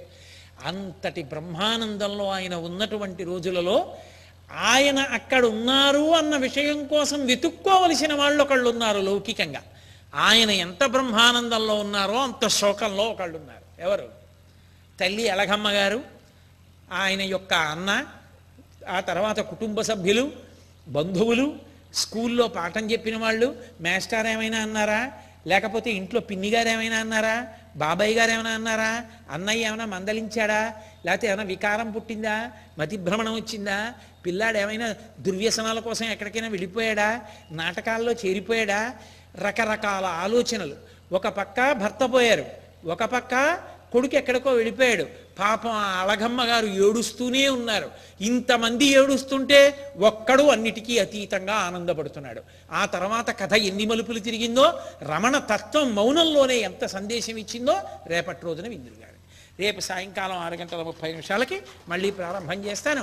మంగళాశాసనపరై మదాచార్య పురోగమై సర్వైశ్చ పూర్వైరాచార్యై సత్కృతాయాస్తు మంగళం. మంగళం కోసలేంద్రాయ మహనీయ గుణాత్మనే చక్రవర్తి తనూజాయ సర్వభౌమాయ మంగళం. ఉమాకాంతాయ కాంతాయ కామితార్థప్రదాయినే శ్రీగిరీశాయ దేవాయ మలినాథాయ మంగళం. కరచరణకృతం వా కర్మవాక్కాయజం వా శ్రవణనైనజం వా మానసం వాపరాధం విహితం వా సర్వమేత్తక్షమస్వ శివ శివ కరుణాబ్ధే శ్రీ మహాదేవ శంభో. సర్వం శ్రీ ఉమామహేశ్వర పరబ్రహ్మార్పణమస్తు. స్వస్తి.